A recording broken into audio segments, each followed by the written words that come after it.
जय राधा माधव कुंज बिहारी जय राधा कुंज बिहारी जय गोपी जना वल्लभ गिरिवरधारी जय गोपी जना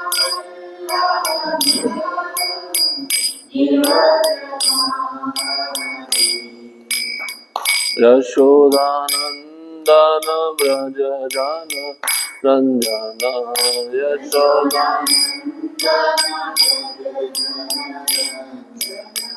यमुना तीरा वनचारी यमुना तीरा यमुना तीरा वनचारी यमुना तीरा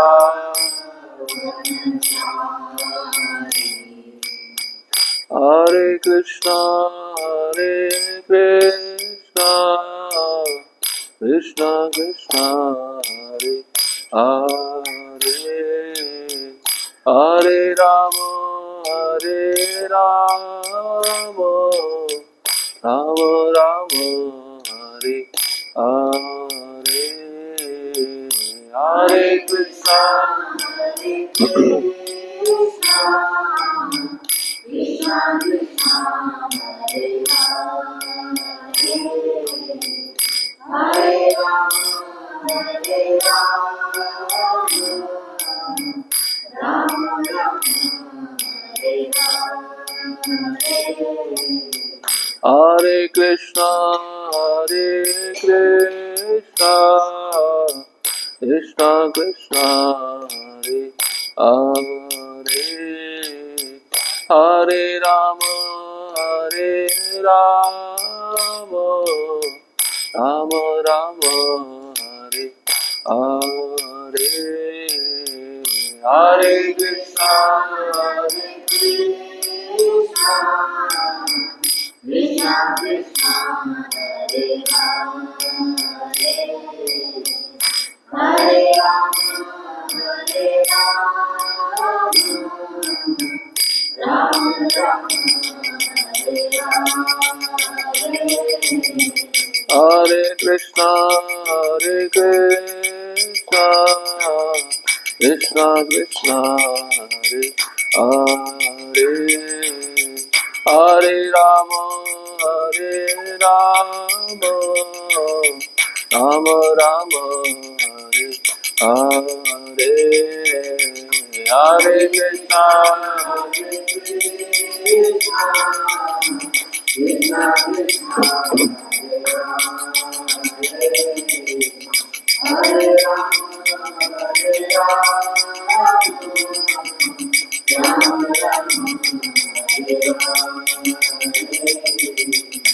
Jaya Radha Shyam Sundar Radha Shyam Sundar Radhe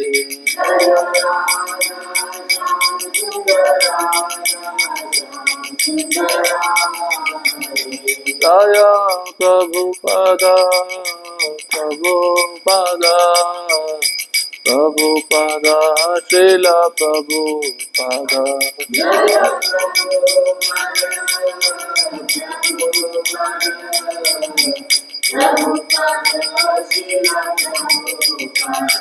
Nitai Gaur Hari Bol Hari Bol Hari Bol Hari Bol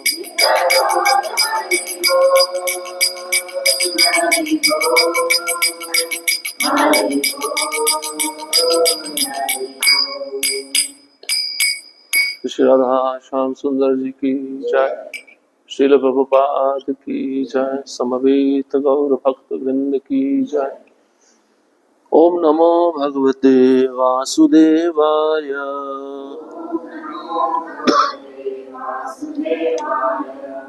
ओम नमो भगवते वासुदेवाय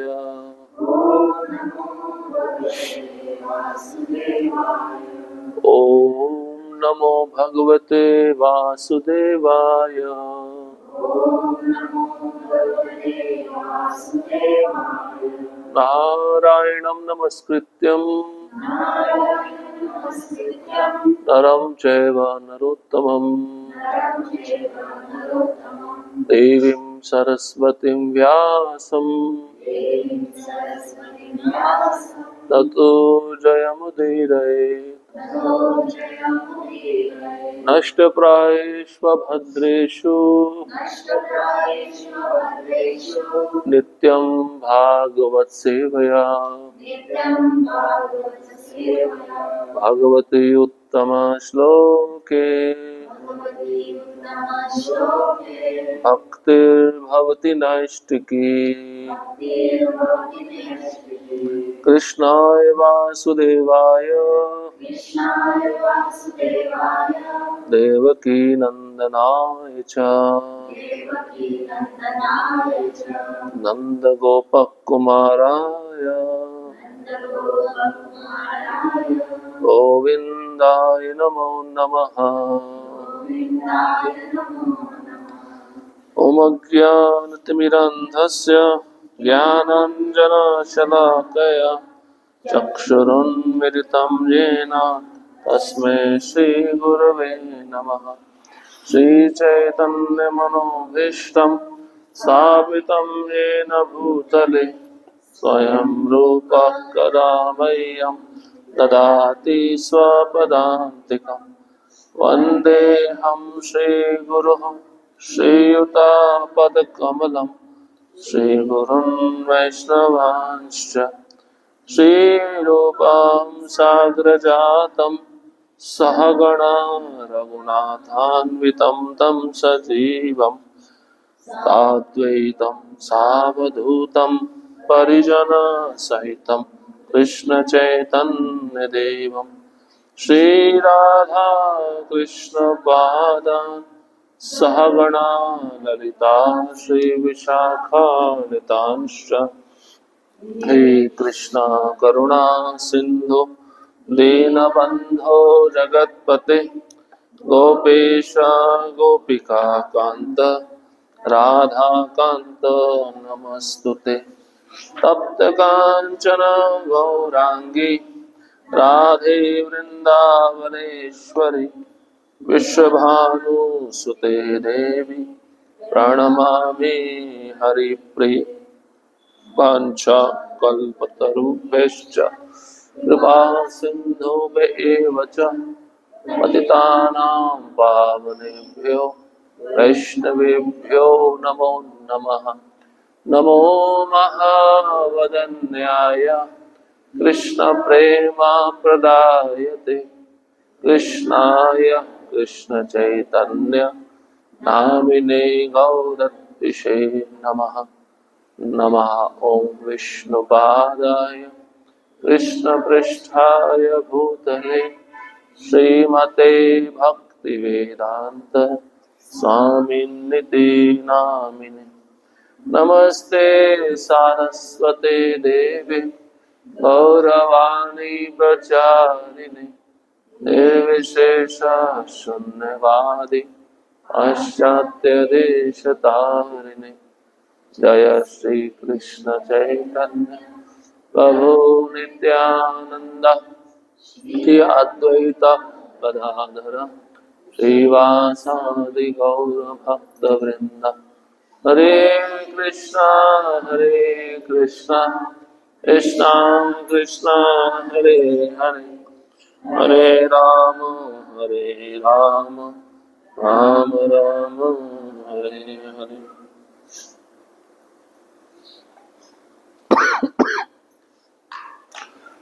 हरे कृष्णा।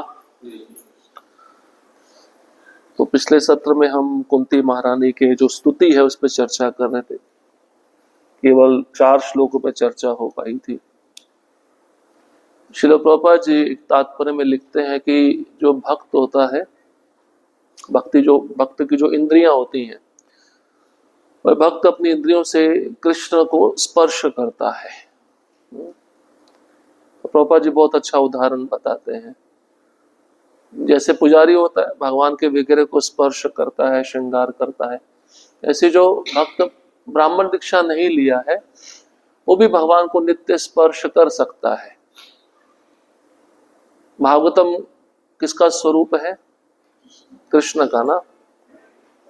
तो प्रथम जो 2 स्कंद है, पहला स्कंद और दूसरा स्कंद, भगवान कृष्ण के चरण कमल है, ये पता होना चाहिए सबको। और तीसरा और चौथा स्कंद क्या है? जांग, भगवान की दोनों जांघें हैं। भागवतम का तीसरा और चौथा स्कंद। भागवतम का 5वां स्कंद क्या है? नाभि है भगवान की, नाभि से ही कमल निकला, कमल पे ब्रह्मा जी का जन्म हुआ। तो 5वें स्कंद में सृष्टि का पूरा वर्णन है। देखिए कैसे मेल खाता है, कौन सा ग्रह कितना दूर है, एग्जैक्ट मेजरमेंट लिखा हुआ है। सूर्य और पृथ्वी से दूरी कितनी है, चंद्रमा की कितनी दूरी है, ये सब पूरी सृष्टि का वर्णन भागवतम के 5वां स्कंद, जो भगवान कृष्ण की नाभि है, 5वां स्कंद। 6वां स्कंद क्या है? वक्ष स्थल है। 7वां नहीं, ग्रीवा, गर्दन, कंठ। 8वां और 9वां भुजाएं।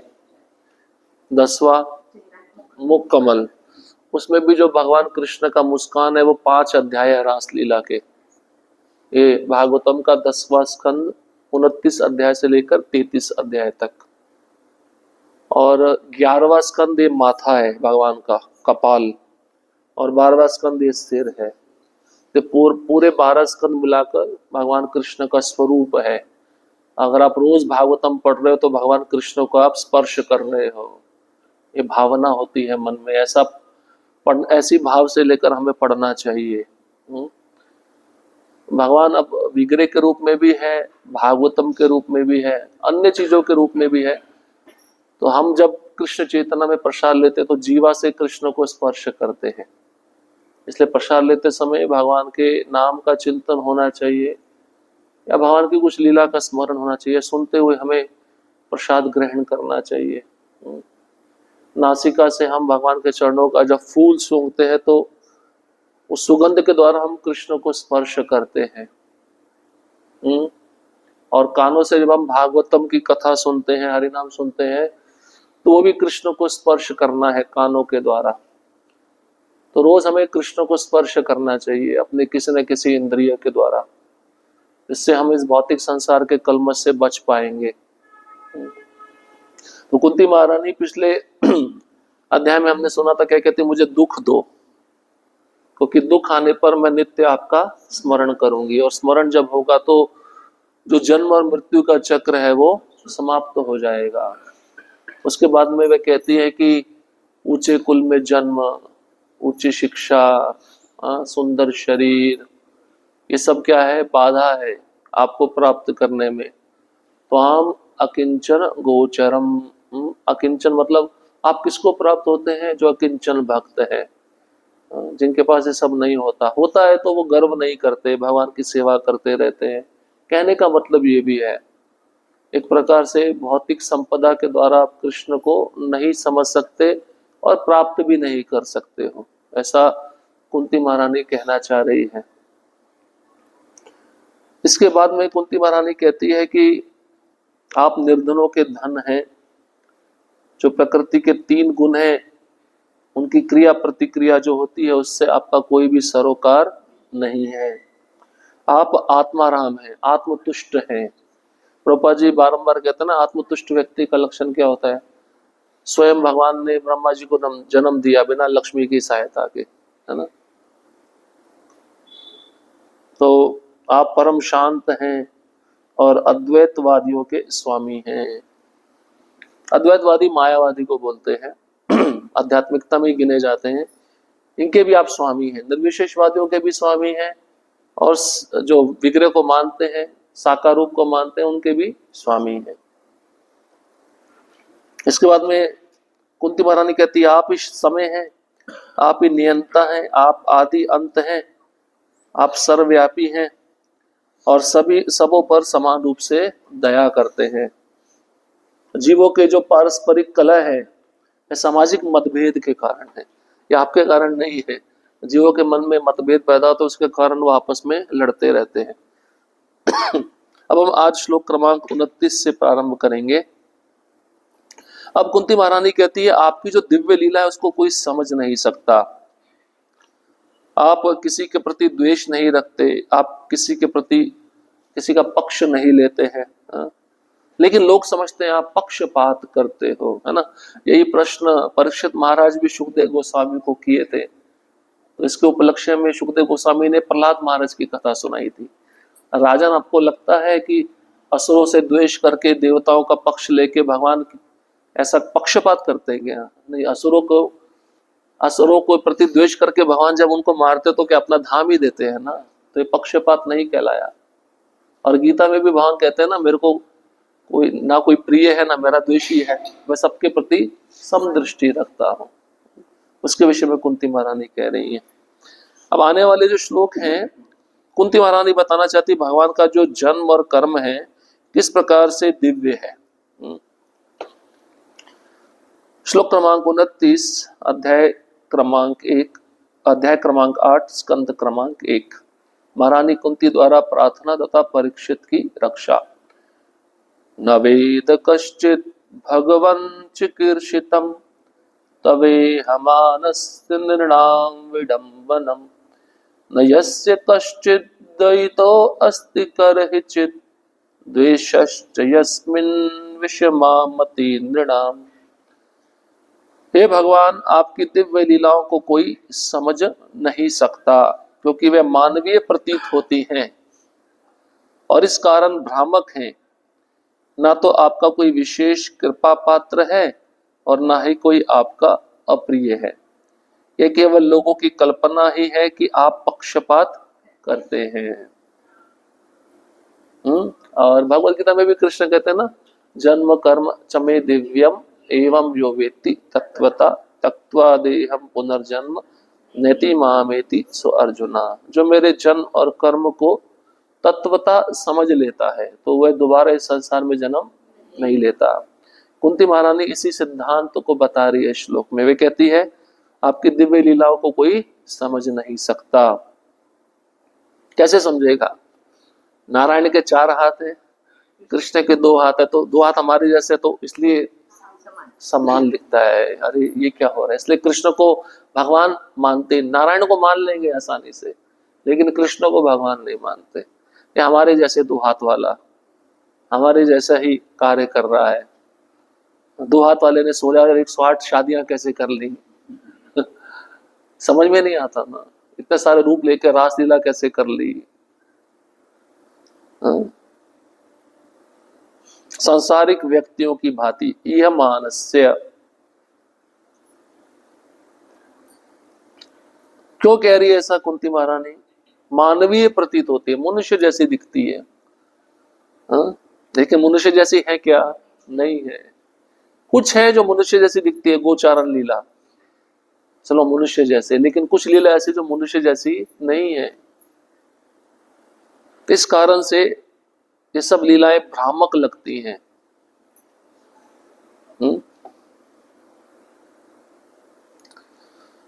पतित आत्माओं पर भगवान की कृपा समान रूप से वितरित होती है। वे किसी से शत्रुता नहीं रखते। भगवान को मनुष्य समझने की धारणा ही भ्रामक है। उनकी लीलाएं मनुष्य के ही सदृश प्रतीत होती हैं, लेकिन वास्तव में वे दिव्य होती हैं और किसी भौतिक कलमश से सर्वथा रहित होती है।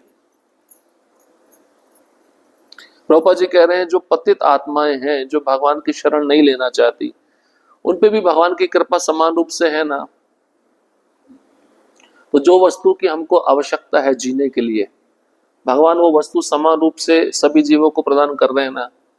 वो ऐसा पक्ष तो नहीं ले रहे कि जो मेरा जप करता है उसको मैं सारी वस्तुएं दूंगा, जो नहीं करता उसको मैं भूखा रखूंगा। नहीं, ऐसा नहीं है। समान रूप से दया है। अब वो तो लेने वाले पे निर्भर करता है, वो लेना चाहता है या नहीं लेना चाहता, या किस दृष्टि से लेना चाहता है, ये भी महत्वपूर्ण है समझना। वे किसी के प्रति शत्रुता नहीं रखते। भाई सीधी सी बात है, अगर वो ये वस्तुएं नहीं देना चाहता तो शत्रुता रखते ना। शत्रुता उनके मन में है ही नहीं, इसलिए तो समान रूप से सभी वस्तुओं को वे सभी जीवों को प्रदान कर रहे हैं और निरंतर कर रहे हैं। ऐसा नहीं कि डेट दे दिया, अभी से अभी तक मैं दूंगा, उसके बाद मैं नहीं दूंगा, ऐसा नहीं है ना। भगवान का इससे स्वभाव पता चलता है।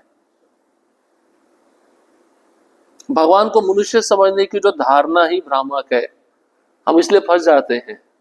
कुछ ऐसी लीलाएं जिसको हम समझना चाहते समझ नहीं पाते हैं, इसलिए हम भ्रमित हो जाते हैं।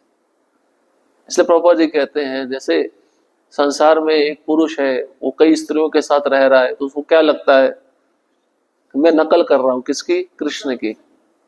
और कृष्ण ने उसके अलावा भी बहुत सारी चीजें की हैं, तो वो आप नहीं कर सकते हो। उसी में ही उन्होंने इतनी सारी लीलाएं की हैं, जैसे विवाह तो किया इतनी रानियों के साथ में, लेकिन उनको मेंटेन भी तो किया ना, सबके साथ में रहे भी ना। ऐसा तो नहीं है कि हाँ विवाह सबके साथ में कर लिया, रहते एक के साथ में थे, ऐसा नहीं है। तो अचिंत्य लीला है ना। कुंती महारानी कहना चाहती, अचिंत्य शक्ति भगवान की कोई भी समझ नहीं सकता है अपनी भौतिक इंद्रियों के द्वारा, चाहे उनका जन्म हो चाहे उनकी लीलाएं हो, समझा नहीं जा सकता है। बड़ा कठिन है समझना।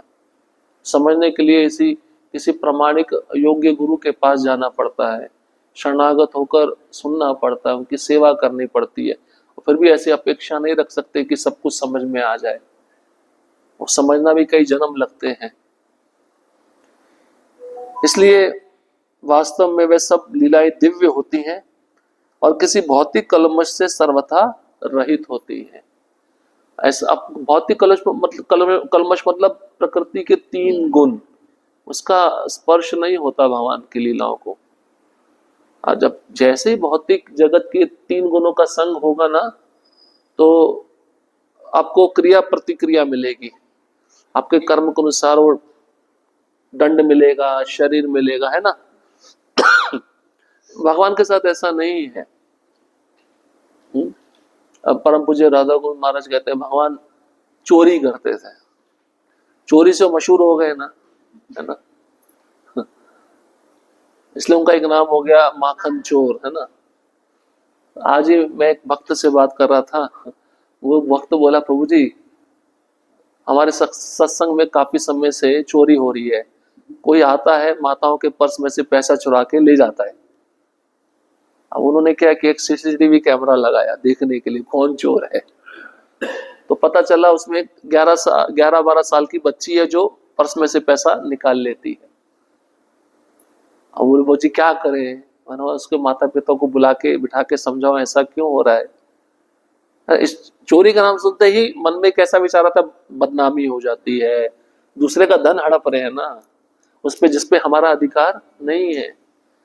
लेकिन भगवान ने कितनी चीजें हड़पी, उन्हीं की संपत्ति है, लेकिन कभी उनको ऐसा दंड भोगना नहीं पड़ा, कैसा ऐसा कोई बुरा टैग नहीं लगा उनके ऊपर, ये तुम ठीक नहीं कर रहे। बल्कि गोपियां जब इन ब्रज में चोरियों को देखती थी बड़ी खुश होती थी, उनको ऐसा लगता था भगवान हमारे घर में चोरी करने आए, स्वरूप इतना सुंदर था। तो इसका मतलब जो प्रकृति के 3 गुण हैं वो स्पर्श नहीं करते भगवान को, कलमश नहीं होता उनके जीवन में कभी भी, है ना। लोगों को द्वेष होता है, इतनी शादियां भगवान ने क्यों की, है ना। पर मुझे राधा को महाराज कहते थे, उसमें से तुम्हारी बहन है तो कोई तुम्हारी माँ थी क्या? वो व्यक्ति प्रश्न ही नहीं पूछ पाया, फिर चुप हो गया। तो व्यक्ति का विचार किस दृष्टि में जाता है, सोचिए। वो अपने को भगवान की तुलना समझकर देखता है, ये मंद बुद्धि है जो कभी हो नहीं सकता है। तो समझना चाहिए, योग्य परंपरागत गुरु से सुनना चाहिए। निस्संदेह वे अपने शुद्ध भक्तों का पक्षपात करने वाले माने जाते हैं, लेकिन वास्तव में वे कभी पक्षपात करते नहीं। जिस प्रकार की सूर्य किसी का पक्षपात नहीं करता, सूर्य की किरणों से कभी कभी पत्थर भी बहुमूल्य बन जाता है, जबकि एक अंधा व्यक्ति प्रचुर सूर्य प्रकाश में रहकर भी देख नहीं पाता। अंधकार तथा प्रकाश 2 विपरीत धारणाएं हैं, लेकिन इसका अर्थ यह नहीं होता कि सूर्य अपनी किरणों का वितरण करने में पक्षपात करता है। सूर्य की किरणें सबों के लिए प्राप्य है, लेकिन ग्रहणकर्ताओं की क्षमताएं भिन्न भिन्न है। मूर्ख लोग सोचते हैं कि भक्ति तो भगवान की चाटुकारिता करके उनकी विशेष कृपा प्राप्त करना है। वस्तुतः भगवान की दिव्य प्रेममय सेवा में लगे शुद्ध भक्त कोई व्यापारी समुदाय नहीं है। व्यापारी वर्ग धन के विनिमय में सेवा करता है, लेकिन शुद्ध भक्त ऐसी लेन देन के लिए सेवा नहीं करता। अतएव भगवान की कृपा का द्वार उसके लिए सदैव खुला रहता है। शुद्ध भक्ति की परिभाषा बता रहे हैं। प्रहलाद महाराज भी कहते हैं ना, जब नरसिंह भगवान बोले कि आपको मुझसे कुछ चाहिए, तो बहुत सुंदर बात बताते। प्रहलाद महाराज बोलते हैं, आप ऐसा क्यों कह रहे हैं? हाँ, ये तो बनिए जैसा व्यापार हो गया, लेन देन का व्यापार हो गया। मैं आपकी सेवा किया और बदले में आप मुझे कुछ देना चाहते हैं। मैं आपसे कुछ चाहता नहीं हूं। शुद्ध भक्ति होनी चाहिए। आज ही मैं पढ़ रहा था, प्रभुपाद जी अमेरिका में जैसे प्रवेश किए तो उन्होंने दूर में एक बड़ी फैक्ट्री देखी। उस बड़ी फैक्ट्री पे एक बहुत बड़ा साइन बोर्ड लगा हुआ था। उस साइन बोर्ड पे लिखा था अनअलॉयड स्टील कंपनी। वो अनअलॉयड शब्द महत्व, अनअलॉयड मतलब जिसमें मिश्रण नहीं है। प्रभुपाद जी का मतलब चेतना हर समय कृष्ण में लगी रहती थी। अपने शिष्यों को बता रहे हैं अनअलॉयड, अनअलॉयड मतलब मिश्रित रहित, जिसमें कोई मिश्रण नहीं है। धातु में आप किसी दूसरी धातु को मिलाओ तो अलॉयड बन जाता है। अलॉयड मतलब मिश्रण। तो प्रभुपाद जी कहना चाहते हैं भक्ति कैसी होनी चाहिए? अनअलॉयड, मिश्रण रहित। तो शुद्ध, तभी वो शुद्ध मानी जाती है। तो ब्रह्मानंद प्रभु बोले ये बात, जैसे स्कूल में टीचर होता है ना, जब ब्लैक बोर्ड पे कुछ लिखता है तो उसके बाद छड़ी होती है, छड़ी करके दिखाता है, ऐसे है ना। ऐसे ही प्रभुपाद जी छड़ी करके वो शब्द की तरफ दिखा रहे थे एक शिक्षक के रूप में, और हम विद्यार्थी थे। तो शिक्षक जैसे विद्यार्थी जैसे शिक्षक से सीखता है, वैसे हम प्रभुपाद जी से सीखते थे। बोले इसको बोलते हैं शुद्ध भक्ति, अनअलॉयड डिवोशनल सर्विस, शुद्ध भक्ति में सेवा। तो सेवा में जब आप किसी से कुछ मांग रहे हो, फिर वो शुद्ध सेवा नहीं कहलाई जाएगी। और विशेषता भगवान से तो कुछ भी मांगना नहीं चाहिए। तो ये व्यापार नहीं बनाने चाहिए। कई लोग भक्ति को व्यापार बना देते हैं ना, तो मुझे ये चाहिए, मुझे वो चाहिए। आरतियां भी व्यापार पे लिखी गई हैं। घर सब क्या है वो सुख संपत्ति घर आवे, कष्ट मिटे तन का। ये क्या व्यापार ही चल रहा है? पापा जी ने सब बंद करा है व्यापार।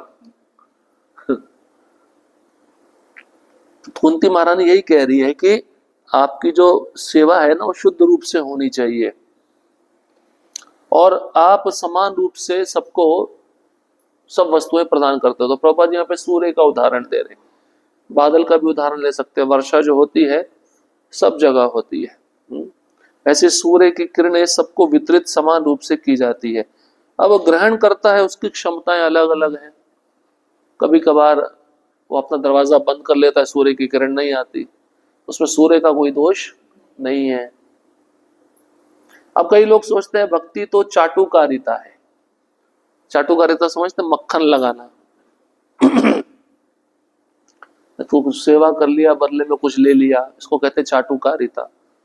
लेकिन कुछ भक्त ऐसे भी तो है ना जो बिना चाटुकारिता के सेवा करते हैं।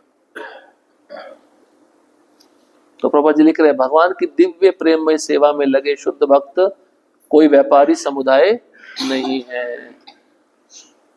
बाहर के लोग व्यापार करना चाहते हैं, व्यापार में वो प्रॉफिट भी देखते हैं, लेकिन भक्त प्रॉफिट नहीं देखता भक्ति में सेवा करते समय। इसलिए उस भक्त के लिए कृपा का जो द्वार है ना भगवान का, सदैव खुला रहता है। विपदाग्रस्त तथा जरूरतमंद लोग, जिज्ञासु या विचारक व्यक्ति भगवान से किसी लाभ सिद्धि के लिए उनसे अस्थायी संबंध स्थापित करते हैं, तो ये शुद्ध भक्त नहीं है। आर्थ अर्थार्थी, जिज्ञासु, ज्ञानी कुछ ना कुछ चाहते हैं ना। लेकिन जब उनका कार्य सिद्ध हो जाता है तो वह भगवान से कोई नाता नहीं रखते। कोई दुखियारा व्यक्ति यदि तनिक भी पवित्र होता है तो भगवान से छुटकारे के लिए प्रार्थना करता है। उसका दुख दूर हो गया तो अभी बस मेरा बिजनेस समाप्त हो गया, व्यापार समाप्त हो गया, अभी आप अपनी जगह पे खुश रहो, मैं अपनी जगह पे खुश रहूंगा। लेकिन जैसे ही उसे कष्ट दूर हो जाते हैं, बहुधा ऐसा आर्त व्यक्ति भगवान से आगे अपना संबंध बनाए रखने की कोई परवाह नहीं करता है। यद्यपि भगवान की कृपा का द्वार उसके लिए खुला रहता है, किंतु वह उससे कतराता है। देखिए एक बात बहुत अच्छी बता रहे हैं, अब दुख है शरीर में, आप भगवान के पास आए, प्रार्थना किया, दुख दूर चला गया, आप दूर गए ना, भगवान तो दूर नहीं गए। भगवान के लिए, भगवान के दरवाजे तो सदैव आपके लिए खुले हुए हैं। ये है भगवान की समदृष्टि, ये है भगवान का समान दृष्टि से सबको देखना। आप थोड़े समय के लिए मेरे पास आए, मेरे से कुछ मांगा, मैंने दे दिया, लेकिन अब आप मेरे से संबंध तोड़ना चाहते हो, ये आपकी इच्छा है, पर फिर भी मैं कृपा करने के लिए सदैव यहाँ पे उपस्थित रहता हूं। ऐसा प्रभुपाद जी कहना चाह रहे हैं। एक शुद्ध भक्त तथा मिश्रित भक्त में यही अंतर है। मिश्रित भक्त क्या होता है, पैसा चाहिए, शरीर का रोग दूर हो जाए, या कुछ भौतिक वस्तु चाहिए, ये मांगता है भक्ति के बदले। लेकिन शुद्ध भक्त ये सब चीजें मांगता ही नहीं है। वो तो ये कहता है कि आप मुझे जैसा रखोगे वैसा मैं रहूंगा, आप मेरे साथ जैसा व्यवहार करोगे मैं स्वीकार करूंगा। जो लोग भगवान की सेवा के बिल्कुल विरुद्ध रहते हैं वे निकृष्ट अंधकार में रहे हुए माने जाते हैं। जो आवश्यकता के समय भगवान से प्रार्थना करते हुए कृपा के आंशिक पात्र हैं, और जो भगवान की सेवा में निरंतर लगे रहते हैं वे भगवान के पूर्ण कृपा पात्र होते हैं। तीन प्रकार के लोगों का वर्णन कर रहे हैं प्रभुपाद जी। प्रभुपाद जी कहते हैं जो भगवान के बिल्कुल विरुद्ध है, नास्तिक हैं, निंदक हैं, द्वेष करते हैं, उनको अंधकार जगह पे रखा जाता है, नरक लोकों में उनको भेजा जाता है। दूसरे प्रकार के लोग हैं, थोड़े समय के लिए भक्ति करते हैं, इच्छा पूरी होती है, चले जाते हैं, कृपा मिली थोड़े समय के लिए, लेकिन भगवान ने फिर भी अपना दरवाजा बंद नहीं किया। तीसरे जो शुद्ध भक्त है, जो निरंतर सेवा में लगे रहते हैं, उनके लिए भगवान उन पर सदैव अपनी कृपा बनाए रखते हैं। वो दूसरे प्रकार के मिश्रित भक्त हैं, पहले प्रकार के कर्मी, तीसरे प्रकार के शुद्ध भक्त हैं।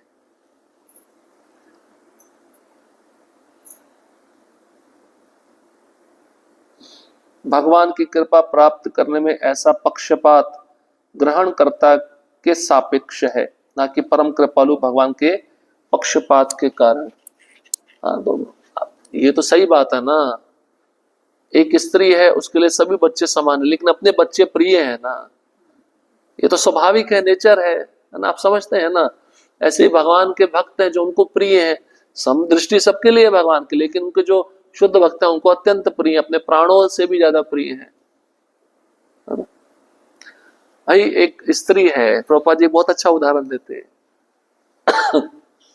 बहुत सारे पुरुष बैठे हैं, अब चपाती बनाना है, सबको चपाती सर्विंग करेगी, गरम चपाती अपने पति को खिलाएगी, स्वाभाविक है, उसका प्रेम है अपने पति के लिए। ऐसे ही भगवान का प्रेम है अपने भक्तों के लिए, इसलिए वो अपने भक्तों के पक्ष में रहते हैं। जब भगवान अपनी पूर्ण कृपामय शक्ति द्वारा इस जगत में अवतरित होते हैं तो वह मनुष्य की भांति क्रीड़ा करते हैं, है ना। दिखने में मनुष्य की तरह खेल रहे हैं, जैसे बच्चे खेलने जाते हैं ना, ऐसे कृष्ण भी जाते थे अपने मित्रों के साथ में। तो भौतिक क्रिया है या नहीं है, लेकिन उन लीलाओं में कुछ ऐसी लीला होती थी जो समझ से परे है। जंगल में आग लग गई तो कृष्ण बोले सभी आंखें बंद करो, सभी हम भी बोलते हैं आंखें बंद करो, हम छिप जाएंगे। जैसे सबने आंखें बंद की तो कृष्ण ने सारा अग्नि पी लिया। दिव्य है, इसको हम जैसे मनुष्य समझ नहीं सकते।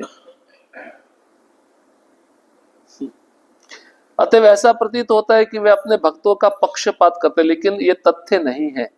ऐसे पक्षपात की प्रतीति के बावजूद उनकी कृपा समान रूप से वितरित रहती है। कुरुक्षेत्र के युद्ध स्थल में भगवान के समक्ष जितने भी व्यक्ति युद्ध में मरे, उन सबको पात्रता को विचार के बिना ही मुक्ति मिल गई। क्योंकि भगवान के समक्ष मृत्यु होने से मरने वाला जीव कभी कर्म फलों से शुद्ध हो जाता है और मरने वाले व्यक्ति को परम धाम में कहीं ना कहीं स्थान मिलता है। देखिए एक बहुत सुंदर उदाहरण। इसका मतलब कुरुक्षेत्र के युद्ध में जितने भी जीव मरे सबको कहाँ मिला जगह? भगवान के धाम में। एक बार प्रभुपाद जी अपने शिष्यों के साथ पंजाब गए। पंजाब में एक सत सरदार था, क्षत्रिय। तो प्रभुपाद जी उसके कक्ष में प्रवेश किए। उसके पास उसने शेर की खाल टांग कर रखी हुई थी। शिकारी पहले के जमाने में बंदूक लेके जाते थे ना, शिकार करते थे। अब वो अपना वीरता कैसे दिखाएंगे? जो मरे हुए शेर का खाल टांग दिया। प्रभुपाद जी देख रहे थे। बाबा बोलो अपना गुणगान कर रहा था वो, मैं क्षत्रिय हूँ, मैं ये हूँ, मैंने इतने शिकार किए हैं। उसने बातों बातों में एक बात बोली। उसने कहा कि मैंने ज्योतिषी को अपना हाथ दिखाया था तो ज्योतिष ने बोला पूर्व जन्म में तुम कुरुक्षेत्र के युद्ध स्थल में थे, तुम क्षत्रिय हो ना। तो प्रभु बोले गलत, अगर तुम कुरुक्षेत्र के युद्ध स्थल में होते तो यहाँ पे नहीं होते, इस समय तो भगवान के धाम में होते। प्रभुपा जी ने इसको काट दिया उसी समय। दो कारण थे। एक तो अर्जुन के तीर लगे थे। अर्जुन कौन है? शुद्ध भक्त है। अर्जुन के तीर लगना और भगवान की कृपा दृष्टि, इन दोनों कारणों से जितने भी विपक्ष विरोधी में जितने सैनिक थे या पांडवों के पक्ष में भी जितने सैनिक थे उन सबको परम गति प्राप्त हुई। और अर्जुन के तीर लगने से सारे कर्म फल का जो बंधन था वो नष्ट हो गया था। यदि मनुष्य सूर्य किरणों के समक्ष बैठे तो उसे निश्चित रूप से ऊष्मा तथा परा बैगनी किरणों का लाभ होता है। निष्कर्ष यह निकलता है कि भगवान कभी पक्षपात नहीं करते। सामान्य मनुष्य का सोचना गलत होता है कि वह पक्षपात करते हैं। अब आप सूर्य की किरणों में आप बैठोगे ठंडी में तो आपको उष्णता मिलेगी, आनंद आएगा। लेकिन आप ठंडी में अपना कमरा बंद करके बैठे हो, ठंडी लग रहा है, तो सूर्य क्या करेगा? इसलिए भगवान का सदैव कृपा का जो द्वार होता है सभी जीवों के लिए खुला रहता है। प्रभुपा जी ऐसा कहना है। इसलिए भगवान कभी भी पक्षपात नहीं करते। अब अगले दो श्लोकों में, श्लोक क्रमांक 30 और 31 में भगवान का जो जन्म और दिव्य लीलाएं हैं वो तो किस प्रकार से अचिंत्य प्रकृति की है उसको कुंती महारानी वर्णन कर रही है। अब कुंती महारानी देखिए क्या क्या कह रही है। आप कहाँ कहाँ जन्म लेते हो, किस किस शरीर में जन्म लेते हो, कौन कौन से शरीरों को स्वीकार करते हो, सबका वर्णन कर रही है। जन्म कर्म च विश्वात्मन यस्या कर्तुरात्मना तिर्यदृषिषु यादस्सु तदयत्यत्यंत विडंबनम। हे विश्वात्मा, ये सचमुच ही चकरा देने वाली बात विडंबना है कि आप निष्क्रिय रहते हुए भी कर्म करते हैं और प्राण शक्ति रूप तथा अजन्मा होकर भी जन्म लेते हैं। आप स्वयं पशुओं, मनुष्यों, ऋषियों तथा जलचरों के मध्य अवतरित होते हैं। सचमुच ये चकराने वाली बात है। क्या कहती कुंती महारानी? आप निष्क्रिय रहते हुए भी कर्म करते हो। भगवान शेष शैया पर लेटे हुए हैं ना, सोते हैं ना हमेशा। नारद मुनि कहते हैं तुम्हारे जैसा आलसी कोई व्यक्ति मैंने जीवन में देखा नहीं। हमेशा सोते रहते हो, निष्क्रिय रह के भी कार्य कर रहे हैं। चकरा देने वाली बात है या नहीं है? संसार में व्यक्ति ऐसा नहीं कर सकता। कोई पति बिस्तर पे लेटा हुआ है, पैसा अपने आप आ रहा है जॉब से, ऐसा हो जाए तो मजा ही आ जाएगा। गाड़ी अपने आप चल रही है, खेती में खेती अपने आप हो रही है, लेटे लेटे। आप किसी को लगा भी दो तब भी तो आपको देखने के लिए जाना पड़ता है ना कि कार्य ठीक हो रहा है नहीं हो रहा। भगवान को इधर देखने की भी जरूरत नहीं है, क्योंकि जो जिसको बिठाया है उसको डर है, जरा से भी गलती होगी पीछे से दंड मिलेगा। निष्क्रिय रहते भी आप कार्य करते हो, वो इसलिए बोल रहे चकरा देने वाली बात है। आप अपनी जगह पे बैठे हो, कोई मूवमेंट नहीं है शरीर का, लेकिन काम सब हो रहा है, बिना बोले हो रहा है। ये अद्भुत है या नहीं है? और फिर कहती है प्राण शक्ति रूप तथा अजन्मा होकर भी जन्म लेते हो। आप अजन्मा हो, आप कभी जन्म नहीं लेते हो, फिर भी आप भक्तों के लिए जन्म लेते हो, उनके साथ लीला करना चाहते हो, उनके साथ रस का आदान प्रदान करना चाहते हो। ये चकरा देने वाली बात है।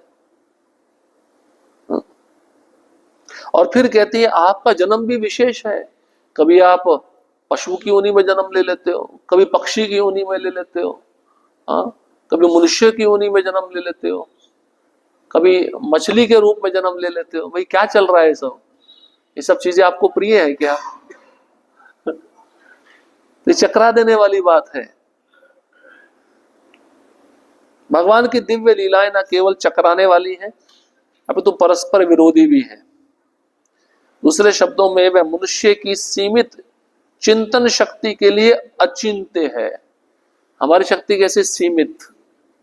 हम एक जगह तक देख सकते हैं, एक दूरी तक सुन सकते हैं, एक दूरी तक सूंघ सकते हैं, आवाज भी किसी दूरी तक पहुंचेगी, ये सीमित शक्ति है। लेकिन भगवान दिव्य शरीर लेते हैं, उनका शरीर तो दिव्य रहता ही, उस दिव्य शरीर में कुछ ऐसी चीजें होती है जो हमारे समझ के बिल्कुल परे है। अब भगवान जब बोलते हैं तो हम, अगर हम शुद्ध है तो हम सुन सकते हैं वो क्या कह रहे हैं। जैसे विपदा आई ब्रह्मांड के ऊपर, सारे देवी देवता ब्रह्मा जी के पास में गए, ब्रह्मा जी सभी देवी देवताओं लेकर क्षीर सागर के तट पे पहुंच गए। अब आवाज केवल ब्रह्मा जी को सुनाई दे रही है, देवी देवताओं को सुनाई नहीं दे रही। और वो भी आवाज कैसी? हृदय में सुनाई दे रही है, मैं अवतरित होऊंगा, सभी देवी देवताओं को बोलो वो भी ब्रज में जन्म ले लें, मेरी लीला में सहयोग करें। ब्रह्मा जी को सुनाई दे रही है, वो भी जैसे हम बोल रहे हैं वैसे नहीं, हृदय में से। तेने ब्रह्म हृदय आदि कवये, भगवान कृष्ण ने बांसुरी के द्वारा सारे वेद थे सब ब्रह्मा जी के हृदय में फिट कर दिए। ऐसा कोई क्लास नहीं लेना पड़ा हमारी तरह। क्लास लेके भी हम पागल हो जाते हैं, बोलते रहते हैं आ जाओ आ जाओ। ऐसा कृष्ण को बोलना नहीं पड़ा, बांसुरी बजाई, गायत्री मंत्र गया, वेद गए, ब्रह्मा जी में आ गया, उसको धारण कर लिया। अचिंत्य, हमारी समझ से परे है।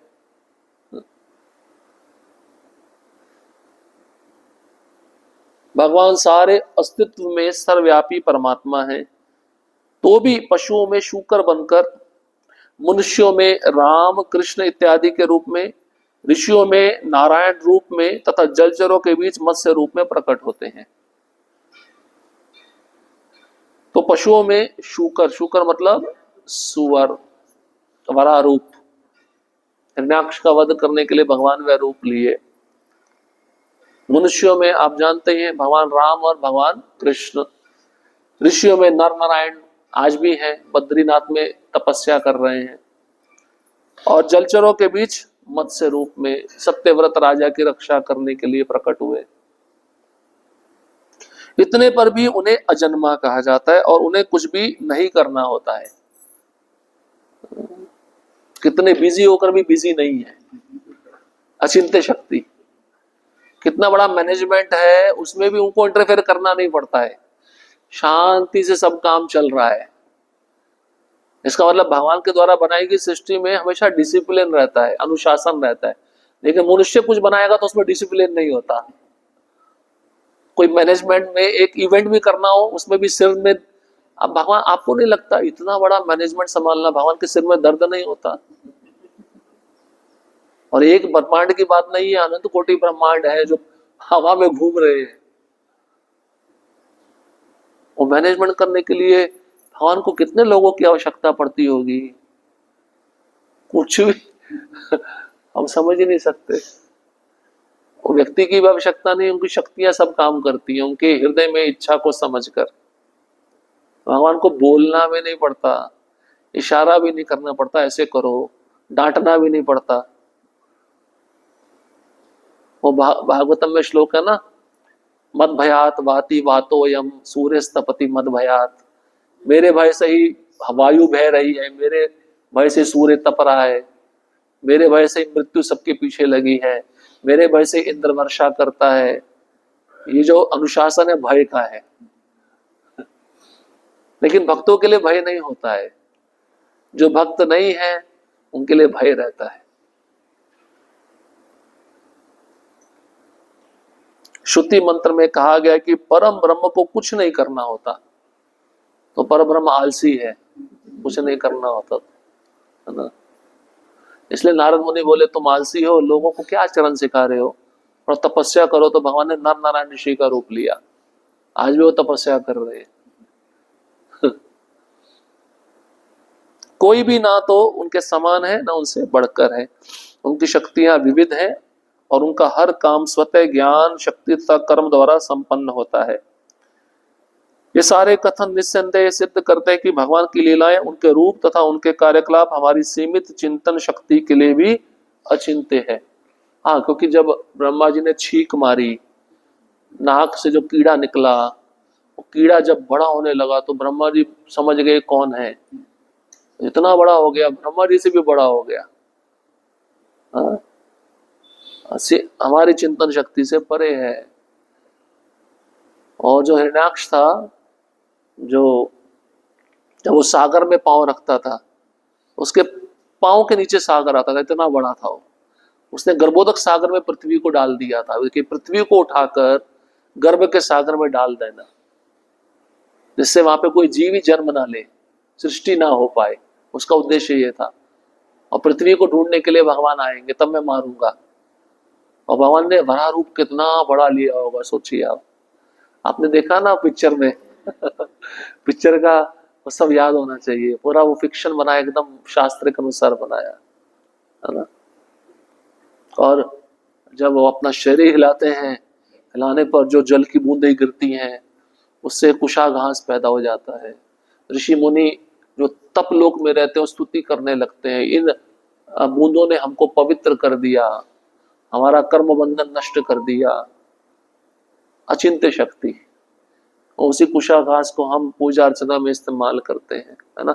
ग्रहण हो तो कुशाघास हर एक पदार्थ में रखते हैं, तो तुलसी भी रख सकते हैं। अब यही सूरज संसार का हो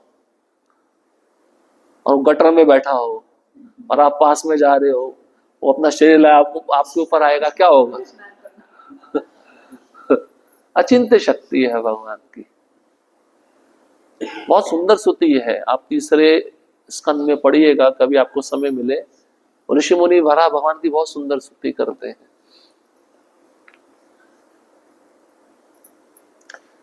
चूंकि वे कल्पना से परे शक्तिमान है, अतः उनके लिए हर कार्य संभव है।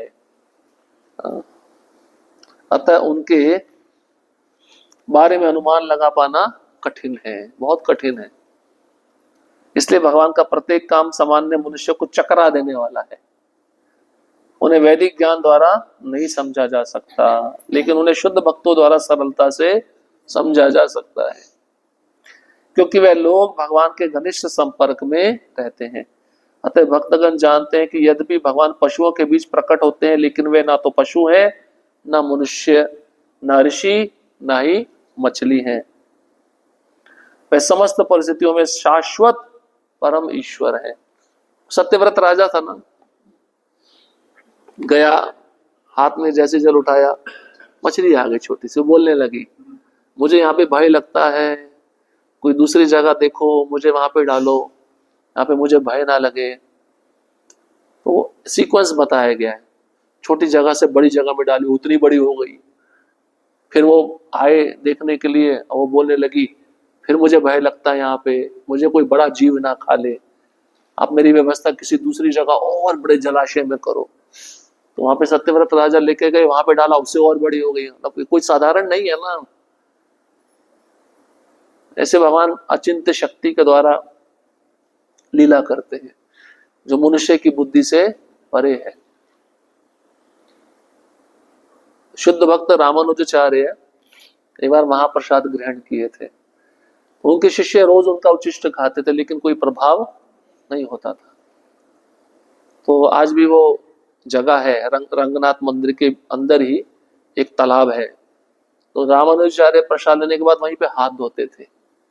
वो जैसे एक हाथ धोया तो एक मछली आई, हाथ में कण लगा था, उसको खाया, वो भगवान के धाम चले गई, वैकुंठ, चतुर्भुज रूप बना के। तो शिष्य देखने लगे, मछली ने महाप्रसाद खाया, ये एक ही बार में वैकुंठ चलेगी, हम तो रोज खाते हैं, हम क्यों नहीं जाते? ये प्रश्न पूछा उन शिष्यों ने अपने गुरु महाराज रामानुजाचार्य से। बोले, तुम सही भावना में नहीं खाते हो, तुम भोग की दृष्टि से खाते हो, और तुम्हें जो अच्छा लगता है उसमें चूज करके खाते हो। इसलिए तुम नहीं जा पाओगे।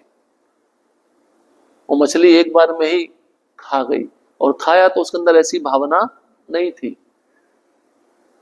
अब शुद्ध भक्त का ये प्रभाव है तो भगवान का क्या प्रभाव होगा, सोचिए आप। इसलिए भगवान किसी भी योनि में जन्म लेते हैं वो शरीर दिव्य रहता है, उसको सांसारिक शरीर से उसकी तुलना नहीं करनी चाहिए।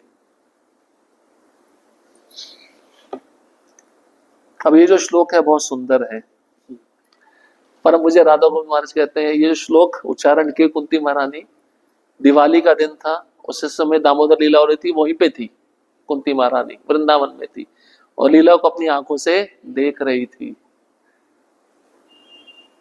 भगवान रोते हैं, जो काल जिनसे रोता है डरता है, भगवान रो रहे हैं किससे, अपनी माँ से रो रहे हैं, मुझे अभी मार पड़ने वाली है। ये देखकर भी आश्चर्यचकित हो गई कुंती महारानी, बोली काल का काल भी आपसे डरता है और आप किससे डर रहे हो, यशोदा माता से डर रहे हो। ये देखकर मैं आश्चर्यचकित हो गई। इसका मतलब उसको पता नहीं पूर्ण पुरुषोत्तम भगवान है।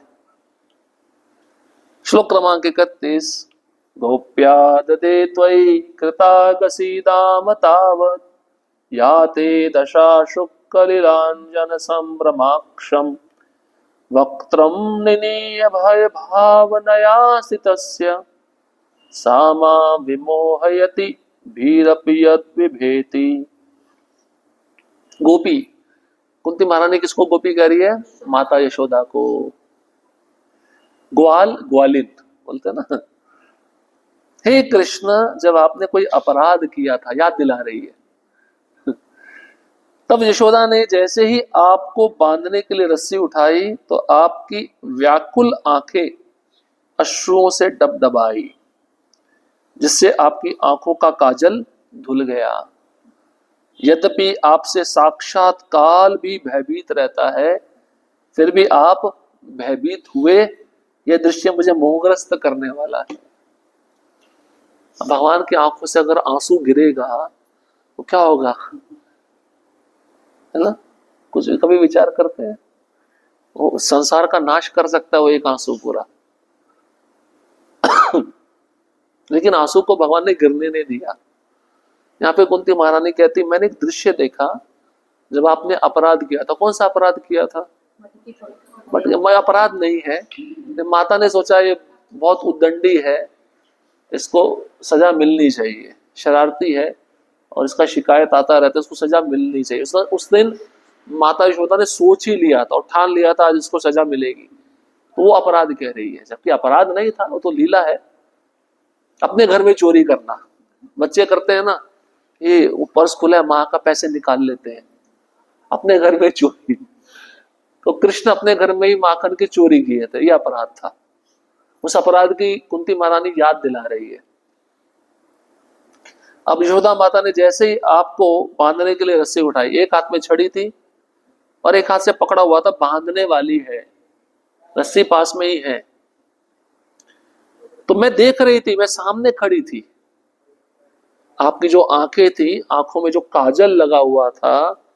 पहले के जमाने में माताएं क्या करती थी, बच्चों को काजल लगाती थी, अभी तो काजल खत्म हो गया।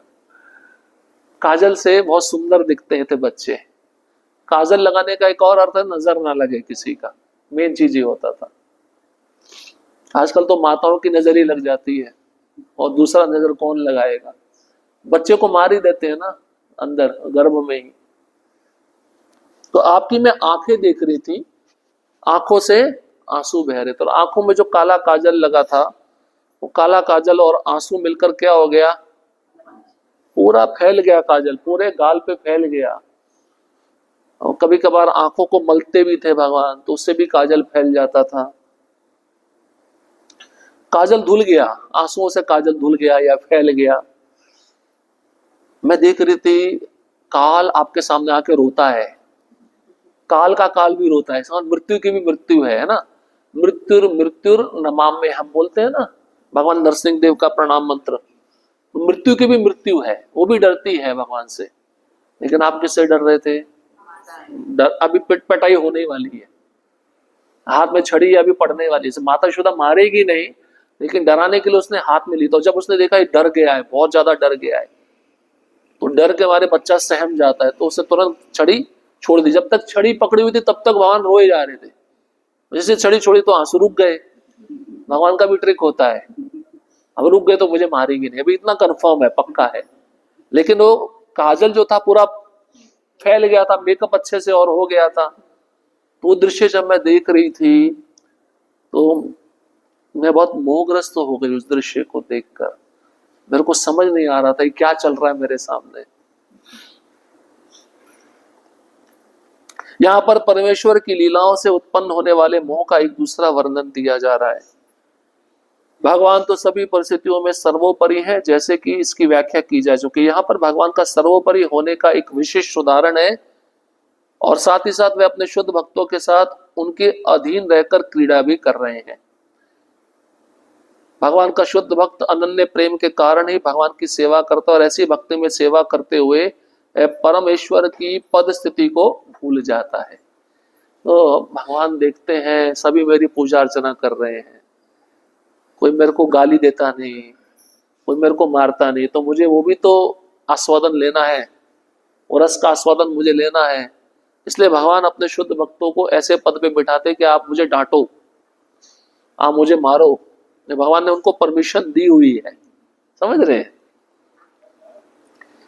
तो भगवान अपने शुद्ध भक्तों के साथ अनन्य प्रेम के कारण ऐसे भक्तों को सेवा देते हैं, और जब सेवा देते तो अपनी स्थिति को भूल जाते हैं, मैं भगवान हूं।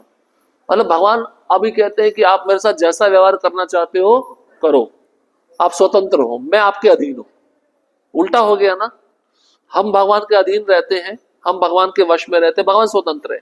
लेकिन भगवान अपने शुद्ध भक्तों के सामने अधीन हो जाते हैं और उनको स्वतंत्र कर देते हैं, अभी आप जैसा चाहो मेरे साथ करो।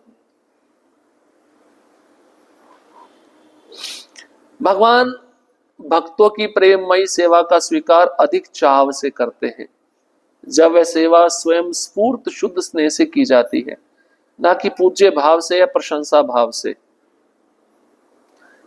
तो स्वयं स्फूर्त शुद्ध स्नेह, कुछ ऐसे भक्त हैं भगवान के जो भगवान के बहुत ही निकटतम है, जिनके हृदय में शुद्ध कृष्ण प्रेम है, तो भगवान उनको वह पद प्रदान करते हैं कि मैं आपके अधीन हूं, आप मेरे साथ जैसा व्यवहार चाहे करना चाहते हैं वैसा व्यवहार करिए। लेकिन कुछ भक्त होते हैं जो पूजा भाव से या प्रशंसा के भाव से पूजा करते हैं, भगवान को ऐसी पूजा प्रिय नहीं लगती है। सामान्य रूप से भगवान अपने भक्तों द्वारा आदर की दृष्टि से पूजे जाते हैं, लेकिन भगवान भक्त से तब विशेष प्रसन्न होते हैं जब वह शुद्ध प्रेम तथा स्नेहवश भगवान को अपने से कम महत्वपूर्ण समझता है। देखिए, ये समझना बहुत जरूरी है। संसार के लोग भगवान को मानते नहीं हैं, भगवान को छोटा मानते हैं अहंकार के कारण। लेकिन यहाँ पे शुद्ध भक्त भगवान को कम समझता है, अपने को श्रेष्ठ समझता है। किसके कारण? शुद्ध प्रेम के कारण। जैसे नंद बाबा कृष्ण को आदेश देते थे मेरी पादुका ले आओ। अब कृष्ण को बड़ा आनंद आता था, अब छोटे हैं, उठाई नहीं जा रही, भारी है, लेकिन उठा के ला रहे हैं। जो गोवर्धन उठा सकते हैं तो पादुका नहीं उठा सकते। या चिंत्य शक्ति जो हमारी समझ से परे है।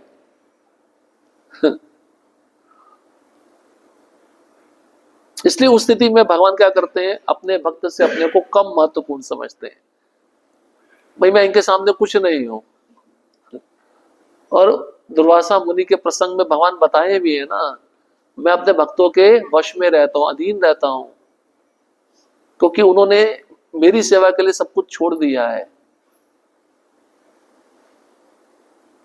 भगवान के मूल धाम गोलोक वृंदावन में भगवान की सारी लीलाओं का आदान प्रदान इसी मनोभाव से होता है। कृष्ण के मित्र उन्हें अपने ही जैसा एक मानते हैं। ब्रजवासियों ने कभी भी कृष्ण को भगवान माना ही नहीं है। हाँ, एक राजा का पुत्र है, अपने को श्रेष्ठ समझता है। खेल कूद में हार गया तो बोलता मैं नहीं खेलूंगा, तुम लोग धोखा देते हो, चीटिंग करते हो। तो ग्वाल बाल कहते हैं तू राजा होगा अपने घर का, इधर तू हमारा मित्र है, खेलना खेल, नहीं तो घर जा, भग जा यहाँ से। अभी हार गया तो जो शर्त रखी है उसको मानना पड़ेगा। और वो मैं राजा का पुत्र हूं, तुम मेरे साथ ऐसा व्यवहार क्यों कर सकते हो? भाड़ में गए तेरा राजा, भाड़ में कि तेरी राजगिरी, यहाँ पे कुछ चलता नहीं है। भगवान को सुनना बड़ा अच्छा लगता है। हाँ।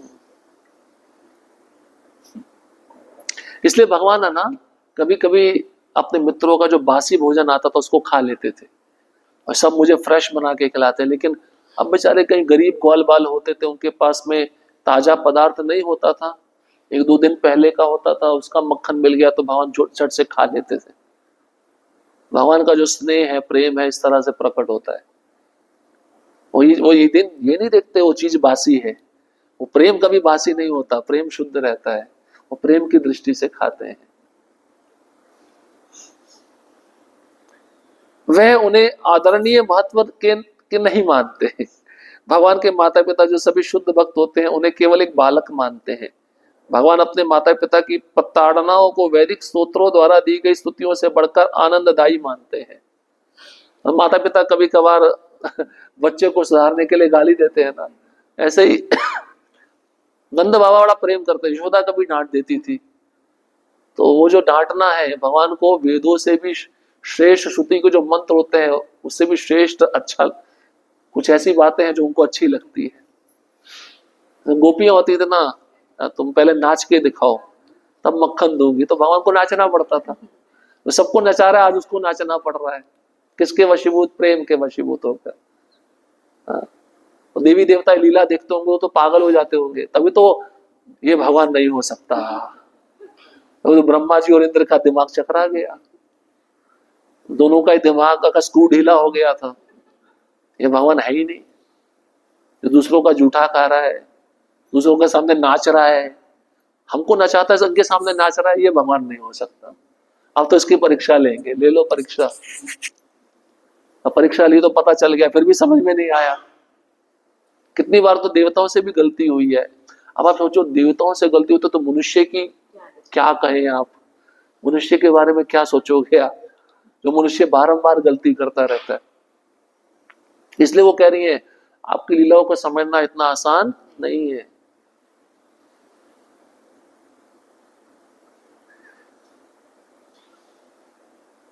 इसी प्रकार वे अपनी प्रेमिकाओं के उल्हानों को वैदिक स्तोत्रों की अपेक्षा अधिक रुचि से सुनते हैं। गोपियों की बात बता रहे हैं। कभी कभार जो टाइम दिया जाता था उसमें नहीं आते थे तो गोपियां, आज तुम टाइम पे नहीं आए, गुस्सा करती थी ना। गुस्से में कुछ शब्द भी निकल जाते हैं, अरे तूरे, तो वो अच्छा लगता था भगवान को सुनना।